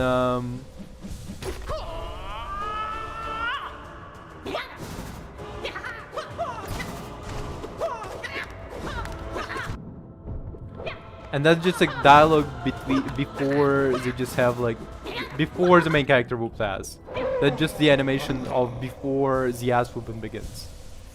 And then in comparison you have like One Punch Man season 3 animation, and people going like, fucking where is literally Edison? Move, bastards! Bowling! Please at least animate them blinking.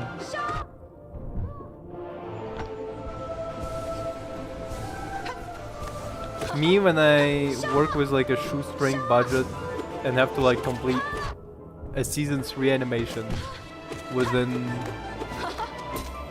like couple of months, and then remember, I don't remember how long they had, but they definitely didn't have enough. And so the animation that they put out was god awful. With the fucking sliding Garo meme where he's fucking on the escalator just like the closest comparison was to that was only the animation for Invincible, and at the very least Invincible had an excuse where they clearly saved all the animation for the last like fight. The last fight of the latest Invincible season? Ooh, that one was juicy. I remember seeing it, I was like, holy shit, that's what they were holding out on us. They were saving every penny for this. Every like static shot that we saw of them just not moving, standing around. That's all led for this. That was all for telling this moment. Al-Gaid, fucking prophet of the Sandworms Dune or whatever, I don't know. Son of a bitch.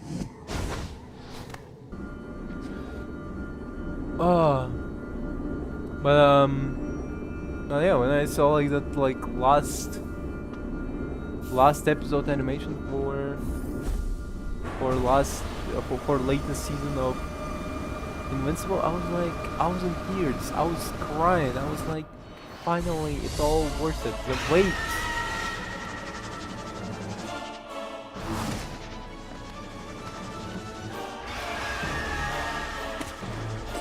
I swear to God, we're like not prepared for Absolute Radiance at all. We've been so stuck on levels before Absolute Radiance that like we're just not ready.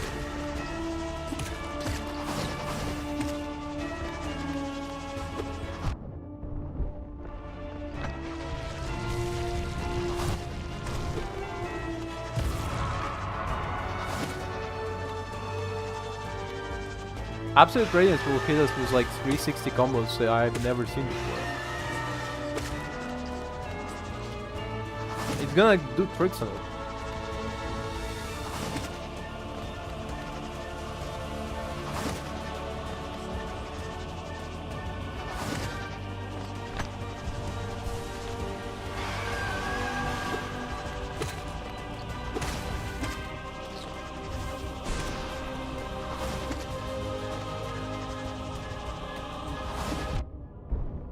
Finally.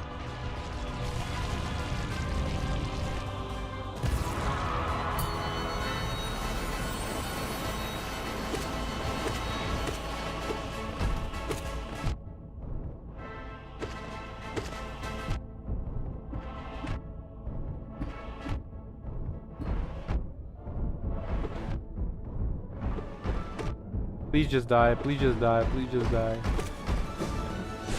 Fuck. That was a waste.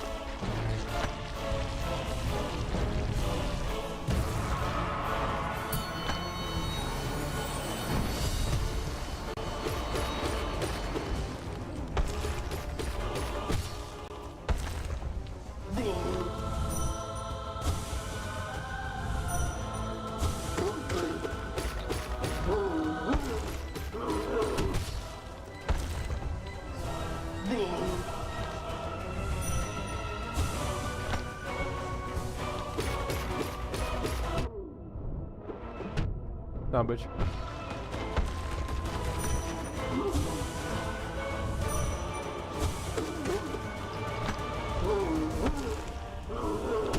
Okay, we're gonna send this one out a little bit.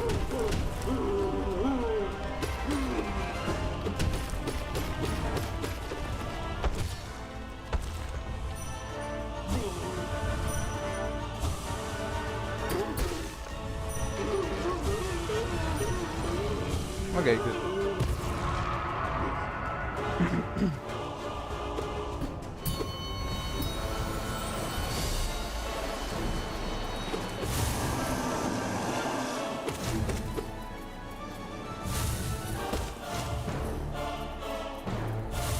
By a certain point, am I just gonna be seeing this in my nightmares? Because so far I've not been seeing this, but like, by a certain point, I surely will be seeing. We'll be seeing this fucking thing.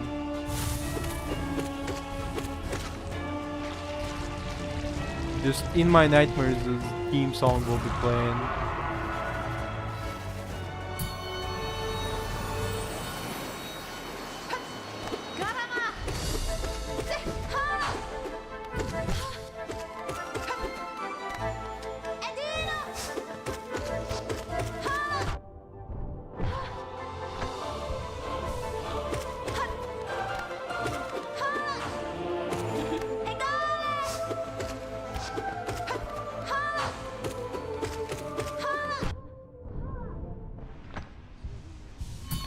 Okay. Dude, can you like skip us to Upset Radiance?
Dude, you're like just a dung beetle. Can you like relax a little bit?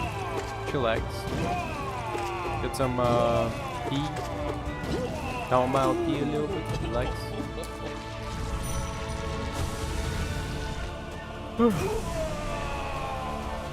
Oh.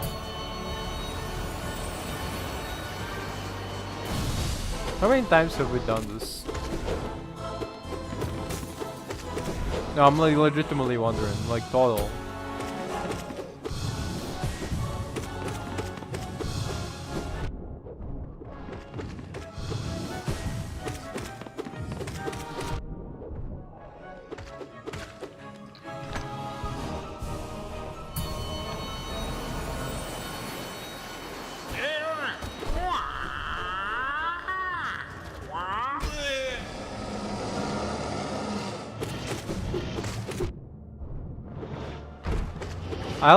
I recently saw Chainsaw Man on, it was Art of Makimo, but like, damn, the art was very cool because she was like posed the same way like Orc Witch would be posed. It would be like legitimately in like dark shadows. Only her eyes would be glowing.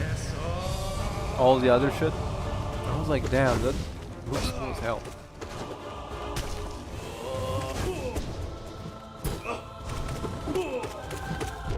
I need your love, I need your touch, I need your...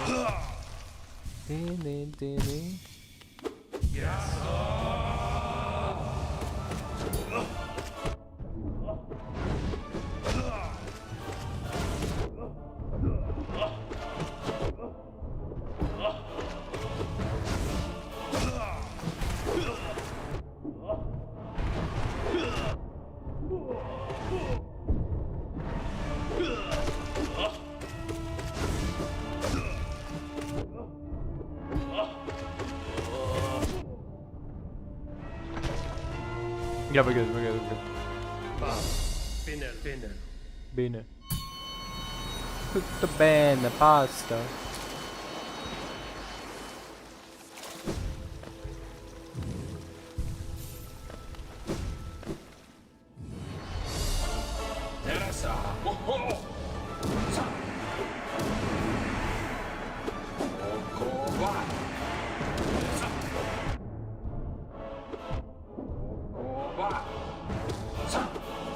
I swear to God, he always says Coco Wa, which is like just roasted rooster in wine, like a French recipe. Maybe I'm too food code, but that's what I hear every single time he says something.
Oh god, my fucking right eye is burning. What the fuck?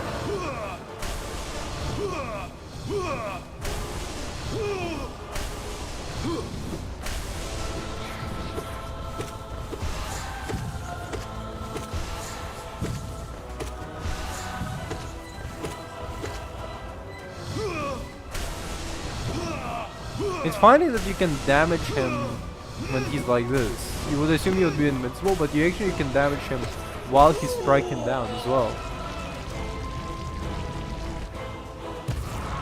I managed to pull it off a couple of times, but I don't want to fucking risk it this way. It's like, the risk-reward coefficient is not high enough.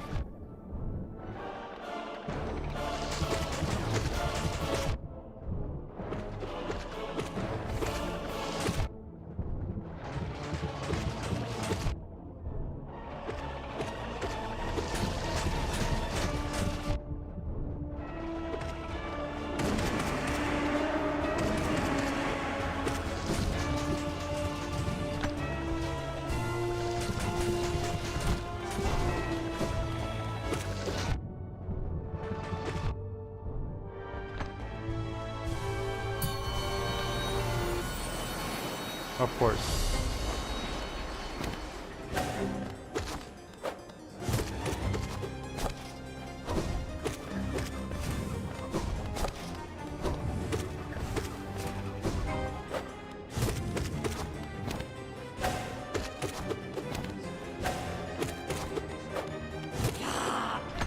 So she's essentially just a warm-up that allows us to heal a little bit. That's how I see her.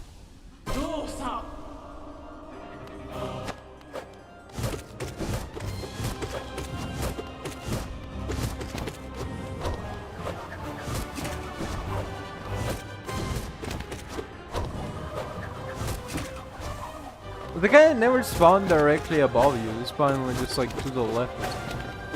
Maybe it's because I'm in movement constantly. Fuck. I'm so Groot.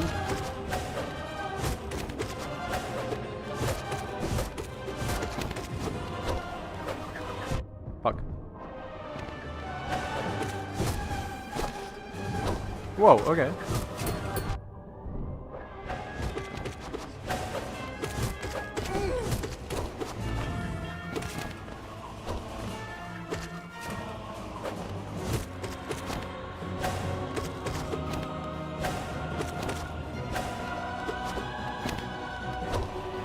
Shit. Fuck.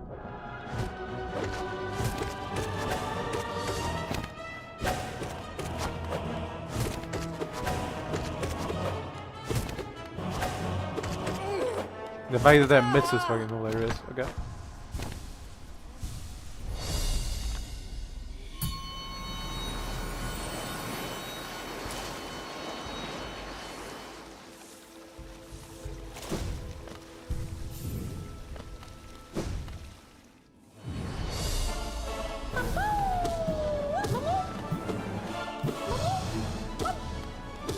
It's so cute though.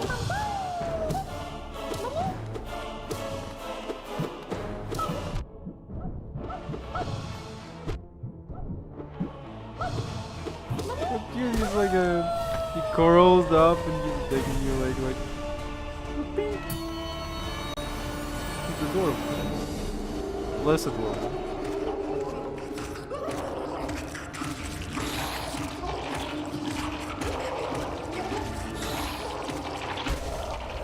After Silk Song, just simple Pogo is like not even a challenge anymore. I could do it all day.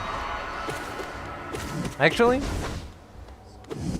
write it down. A mod where it's this mission, but it's like has 999 else.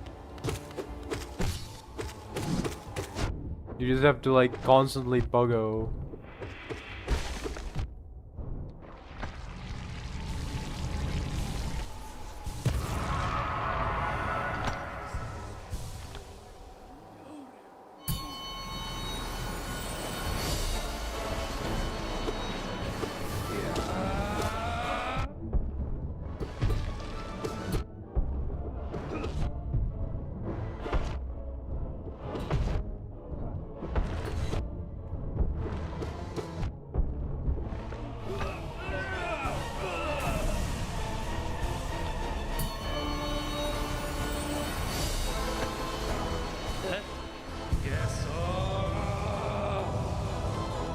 You bastard.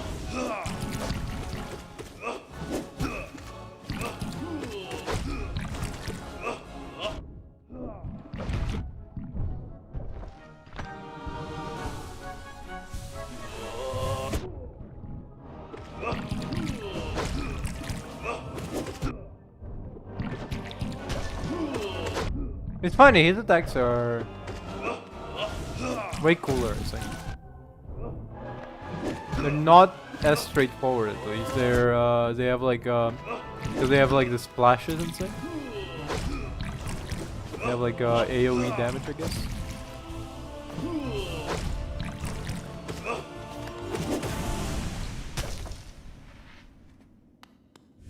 Bam. Finished. Can't scan him? Okay. For shame.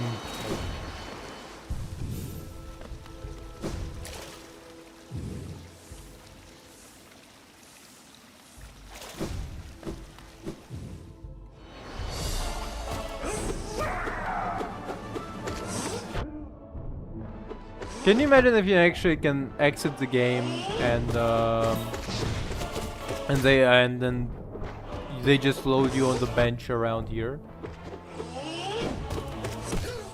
If that was a possibility. it would be like essentially a message from the developers like, no, you are not meant to beat the whole 5th Pantheon in one go. You were meant to like take a break at least. Bro, it's like 40 minutes straight of nothing but boss fights.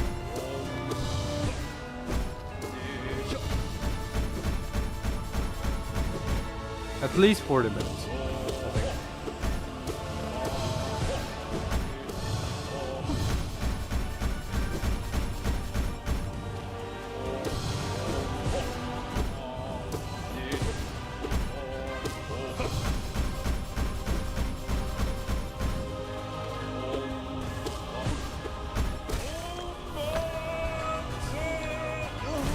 Ushanka. Oop, I've cast the spell by accident.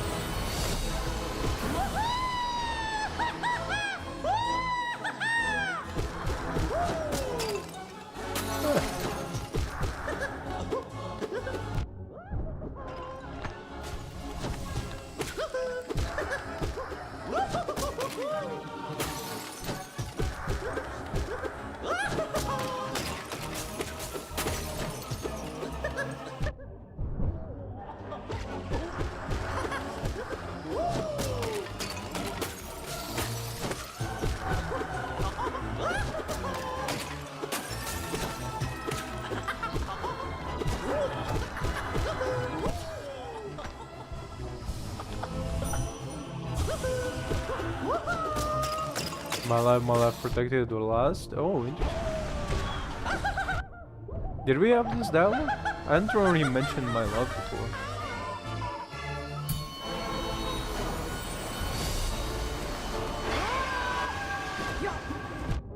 Fuck.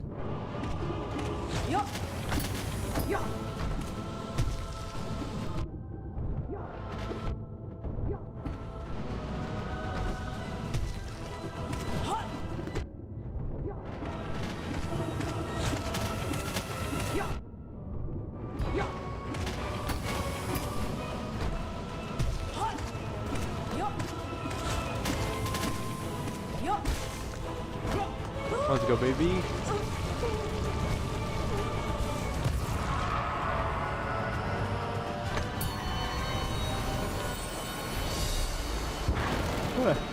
This is essentially a roguelike. And now I was thinking about it. Am I wrong?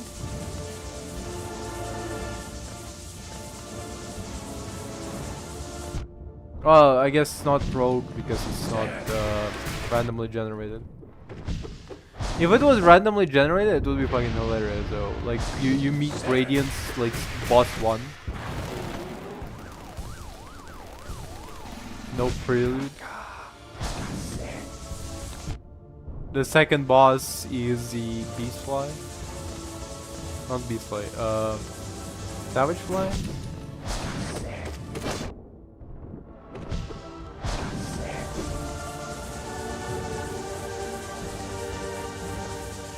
The third boss is Pure Vessel.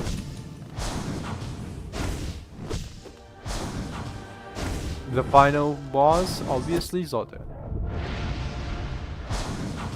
For who else but Zote?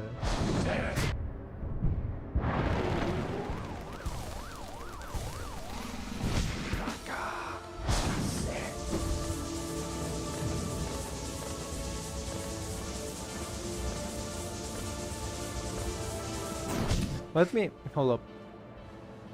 Before I continue, I will be getting myself an energy drink. Sorry. Whoop, want to get the strong. I had like a bunch. Let's go with Tropic Mango Juiced Monster Energy Juiced. Okay.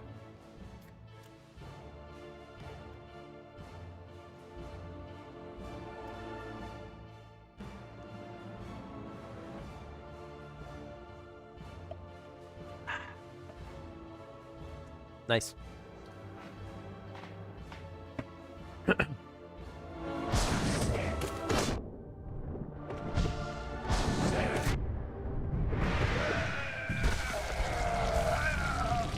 I forgot. Do we meet through the do we meet him twice or is he only once?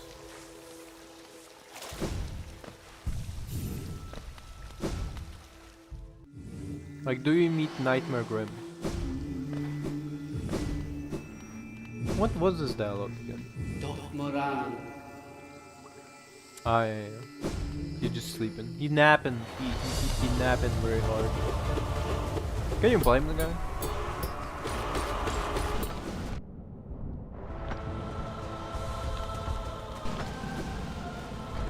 Yeah, we essentially have like same shell, right? Where you got yours? I got mine from like a slug. Yes.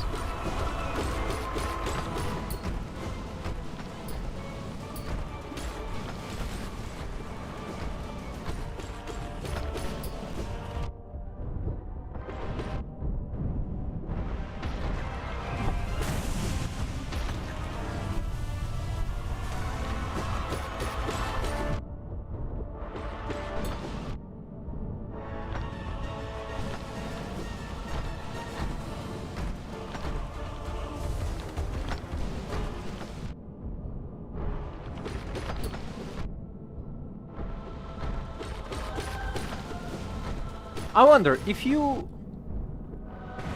So like obviously overstimulating your heart with an energy drink like caffeine and the like is no good. But I wonder, can you essentially count it as like cardiovascular exercise? If you literally increase the beat rate of your heart.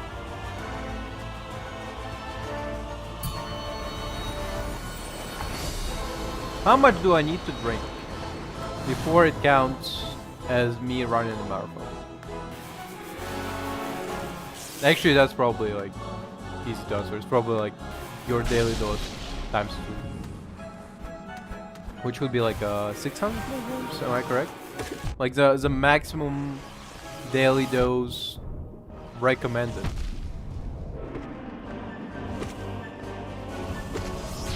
Fuck. The maximum daily dose recommended is 300 milligrams.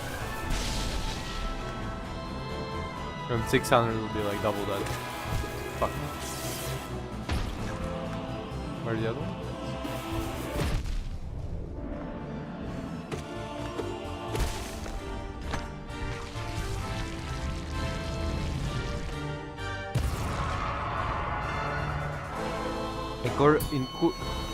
Fuck.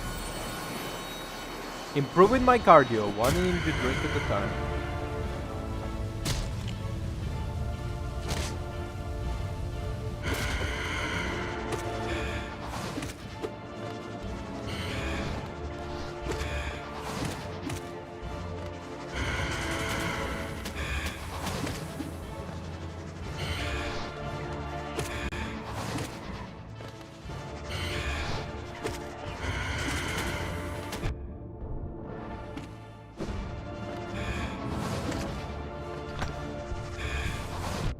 You know what I find funny?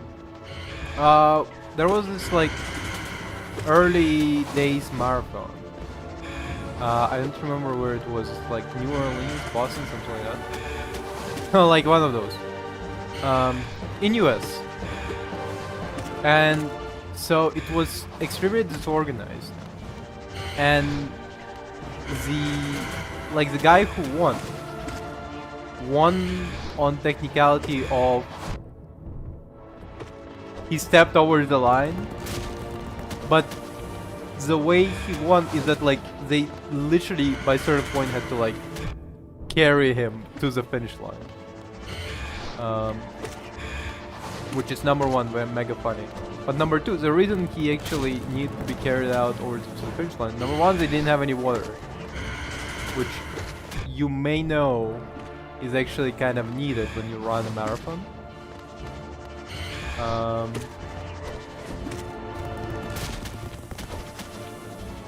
And what this guy, instead of water, was like a bunch of poison essentially. I'm pretty sure they like force fed him like antiseptic or something. I don't remember. It was like, I think there was like hard liquor involved in like, son of a bitch, involved among all of those. Hold up.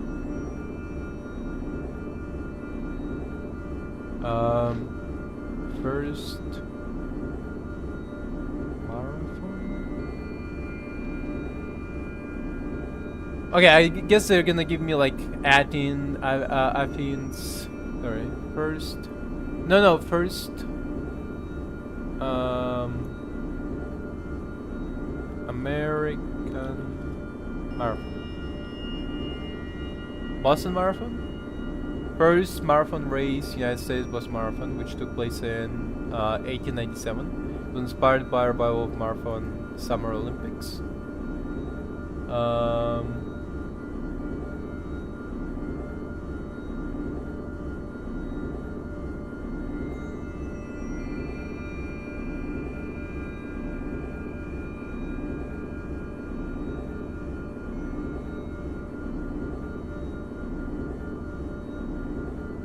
I'm trying to like remember the funny story essentially, but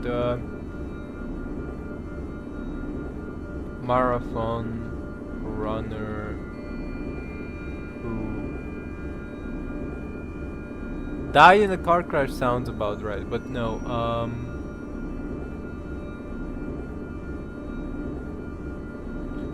One of the key features was the guy cheated on. One of the guys cheated by literally hitching a ride. Who cheated by taking a car.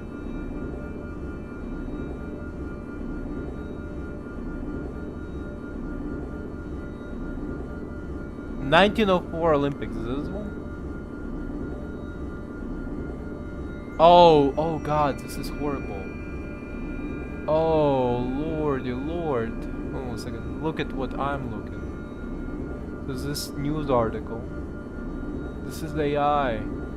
Number 1, 1, 2, 3. That's 5? Yeah, six fingers. The fucking, this looks like a creature. The text says that's a 9, I think. Key takeaway. Oh god, this is horrible. Afternoon, 32 men, mostly clad in white with leather belt, assembled Francis Olympic.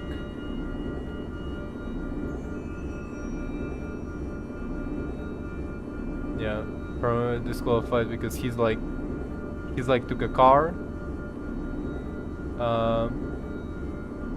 Cell phone trans dropping out or falling behind, couldn't. Yeah. Grew increasingly thirsty, but his trainer refused to give him water. That's the one I was thinking about. Beyond the lone water station near 12 miles. Instead, they gave his mouth and shoulders a sponge bath in attempt to cool him down and keep him going. In controversial moves that would be first recorded instance of performance-enhancing drugs being used, fed him mixture of egg whites and 1 milligram of stisol. I don't even know what that is. Is in a high dose is commonly used as rat poison. Yeah, rat poison. Okay. The combination of and lack of water took toll on Hicks, and his pace slowed significantly as he began to hallucinate around 20-mile track. It's so crazy. Yeah, that exactly is the part I was looking for. Because I remember they force-fed him something, but I could absolutely not remember what. It was rat poison. There was also a guy who, like, I'm pretty sure took a nap while the marathon was going. Like he ate couple like apples, fell asleep, and then like woke up and like finished like third essentially. technically second as well. But the first guy to finish it was the guy who got fed literal rat poison. Crazy, you were like thirsty and you were given like egg whites and rat poison? Just kill me outright. What the fuck are you doing? Like, are you like, what kind of goofy shit are you doing? Some Tom and Jerry shit.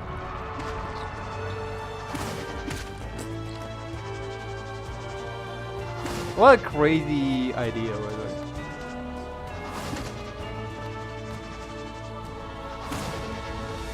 Also, if I remember, so it's either this one or the next marathon, where they had cars following the runners, and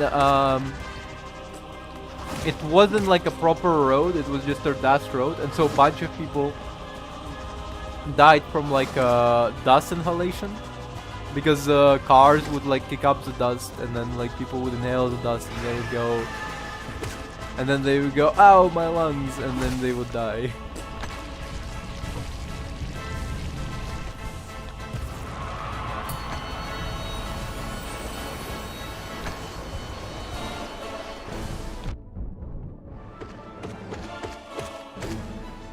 And that was in 1904. That was way after the. That was way after the first ever marathon. So it's not like they were like raw dogging it, like they never had like a textbook or anything.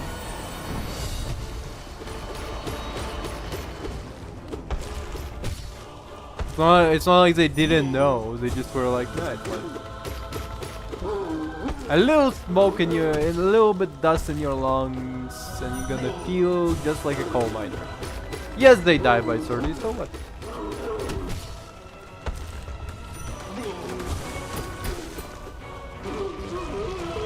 You sure are the prince.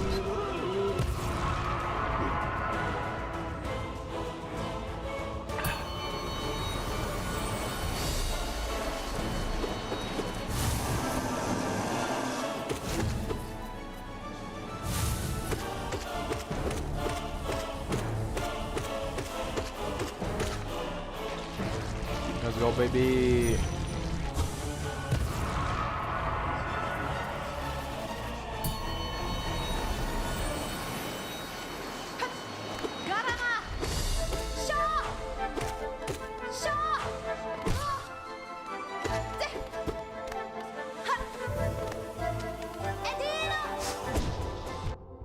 Fuck, okay.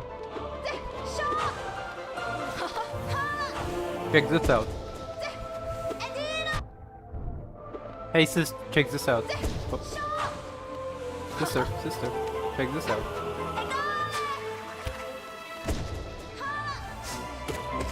Sister. From the same mister. Different mama. Your mama isn't the tree.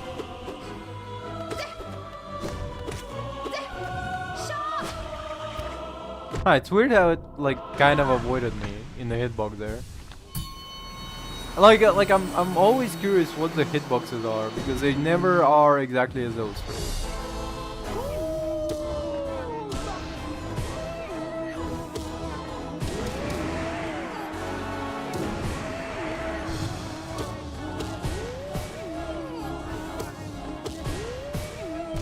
Fuck.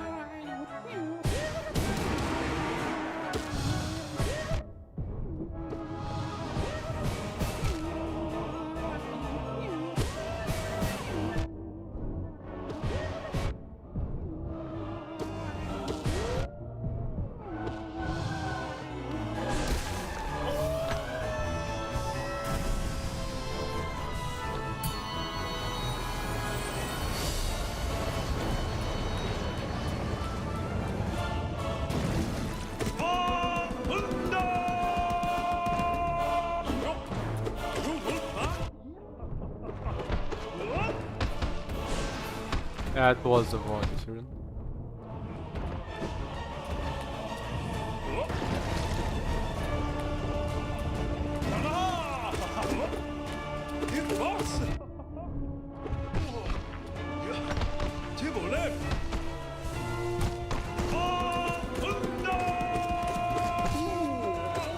Huh.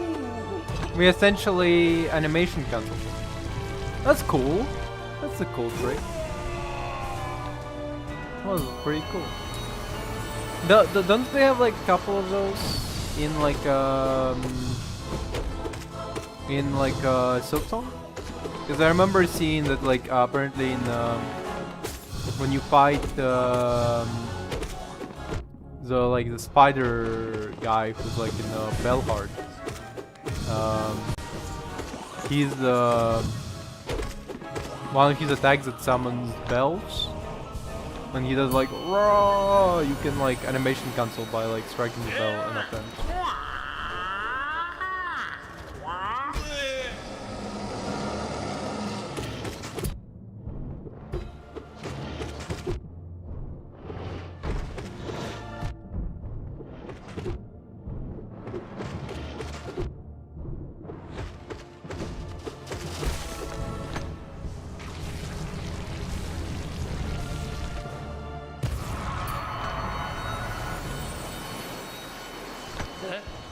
Yes.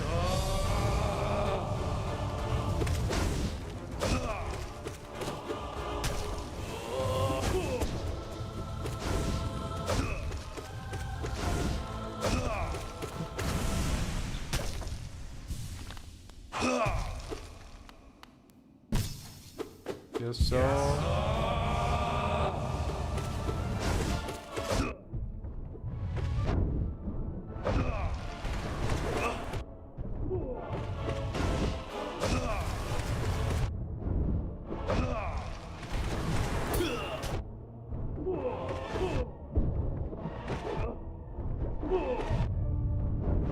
Shit, hold up.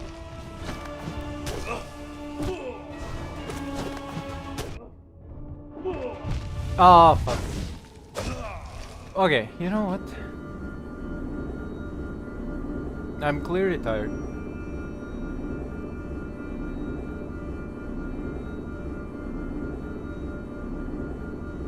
Curious.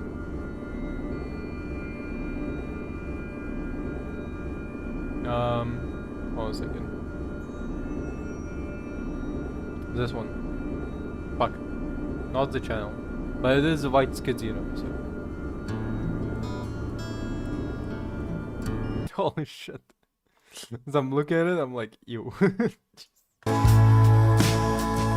Sitting in the truck in the parking lot underneath the I already know what Robotussin is. Robotussin is like stomach. Wait, am I wrong? What is Robotussin?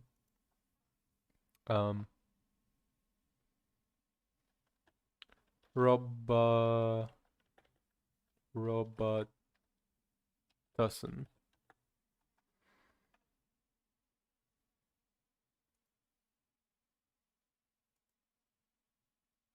Morphium. Fucking the fact that there's in German. No. Metorphan, sold under brand name Robitussin, among others, is a cough suppressant used. Oh, so it is. Okay. If it's a cough syrup, yeah, that's essentially lean. Well, I mean, the way it works is that your liver breaks down cough syrup into two things. One of them is essentially, if I remember correctly, what's it called when you need to shit very bad. I forgot its name. And another is morphine, essentially. Oh, the opioid.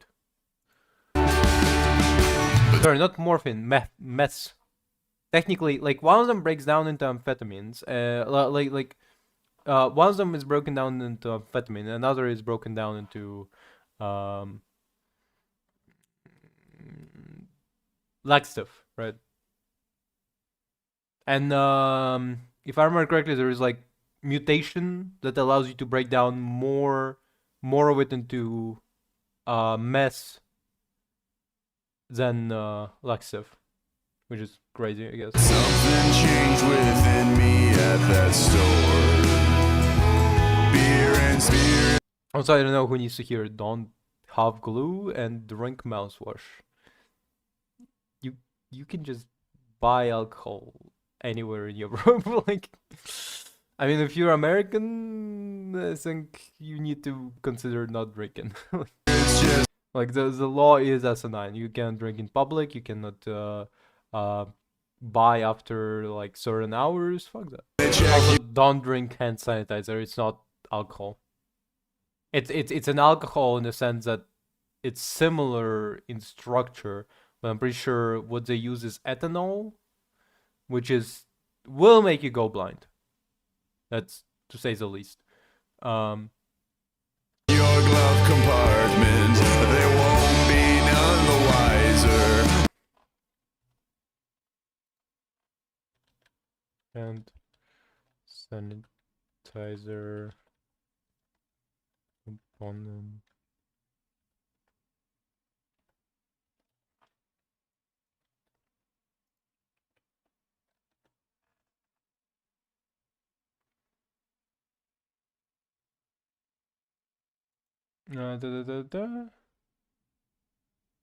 Ethanol, yeah. Yeah, both of us, no good. Not the ones you want.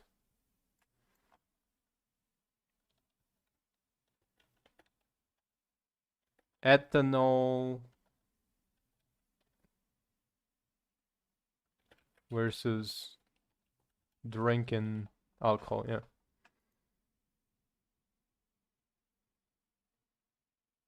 Like they're technically alcohols, but like different.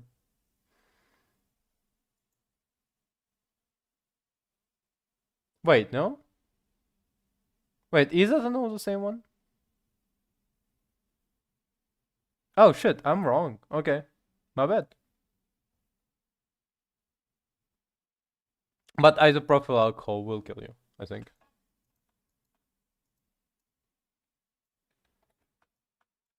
Propyl alcohol versus ethanol.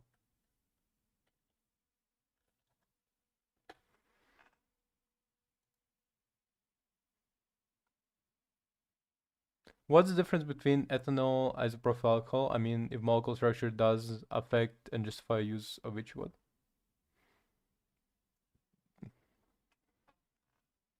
What happens if you drink? Yep, there it is.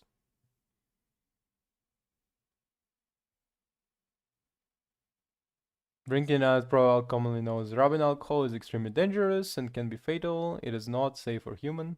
Nausea, vomiting, abdominal pain, dizziness, and headache and confusion. Although, fair, that's not much different from just drinking ethanol.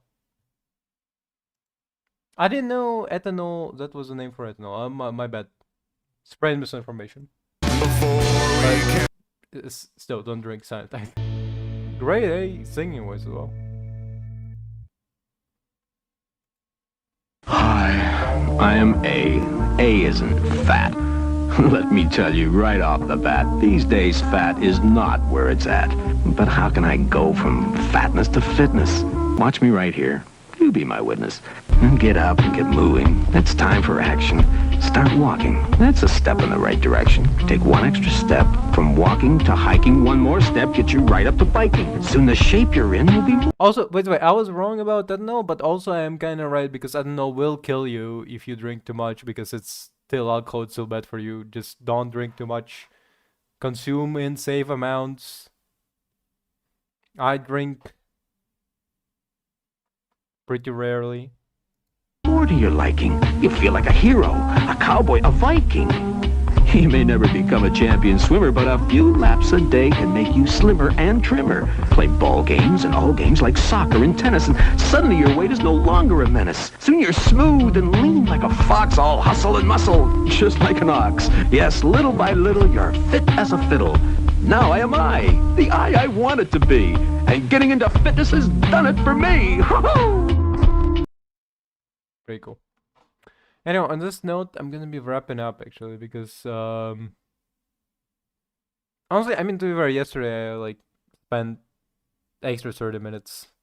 Can count it as a like today minus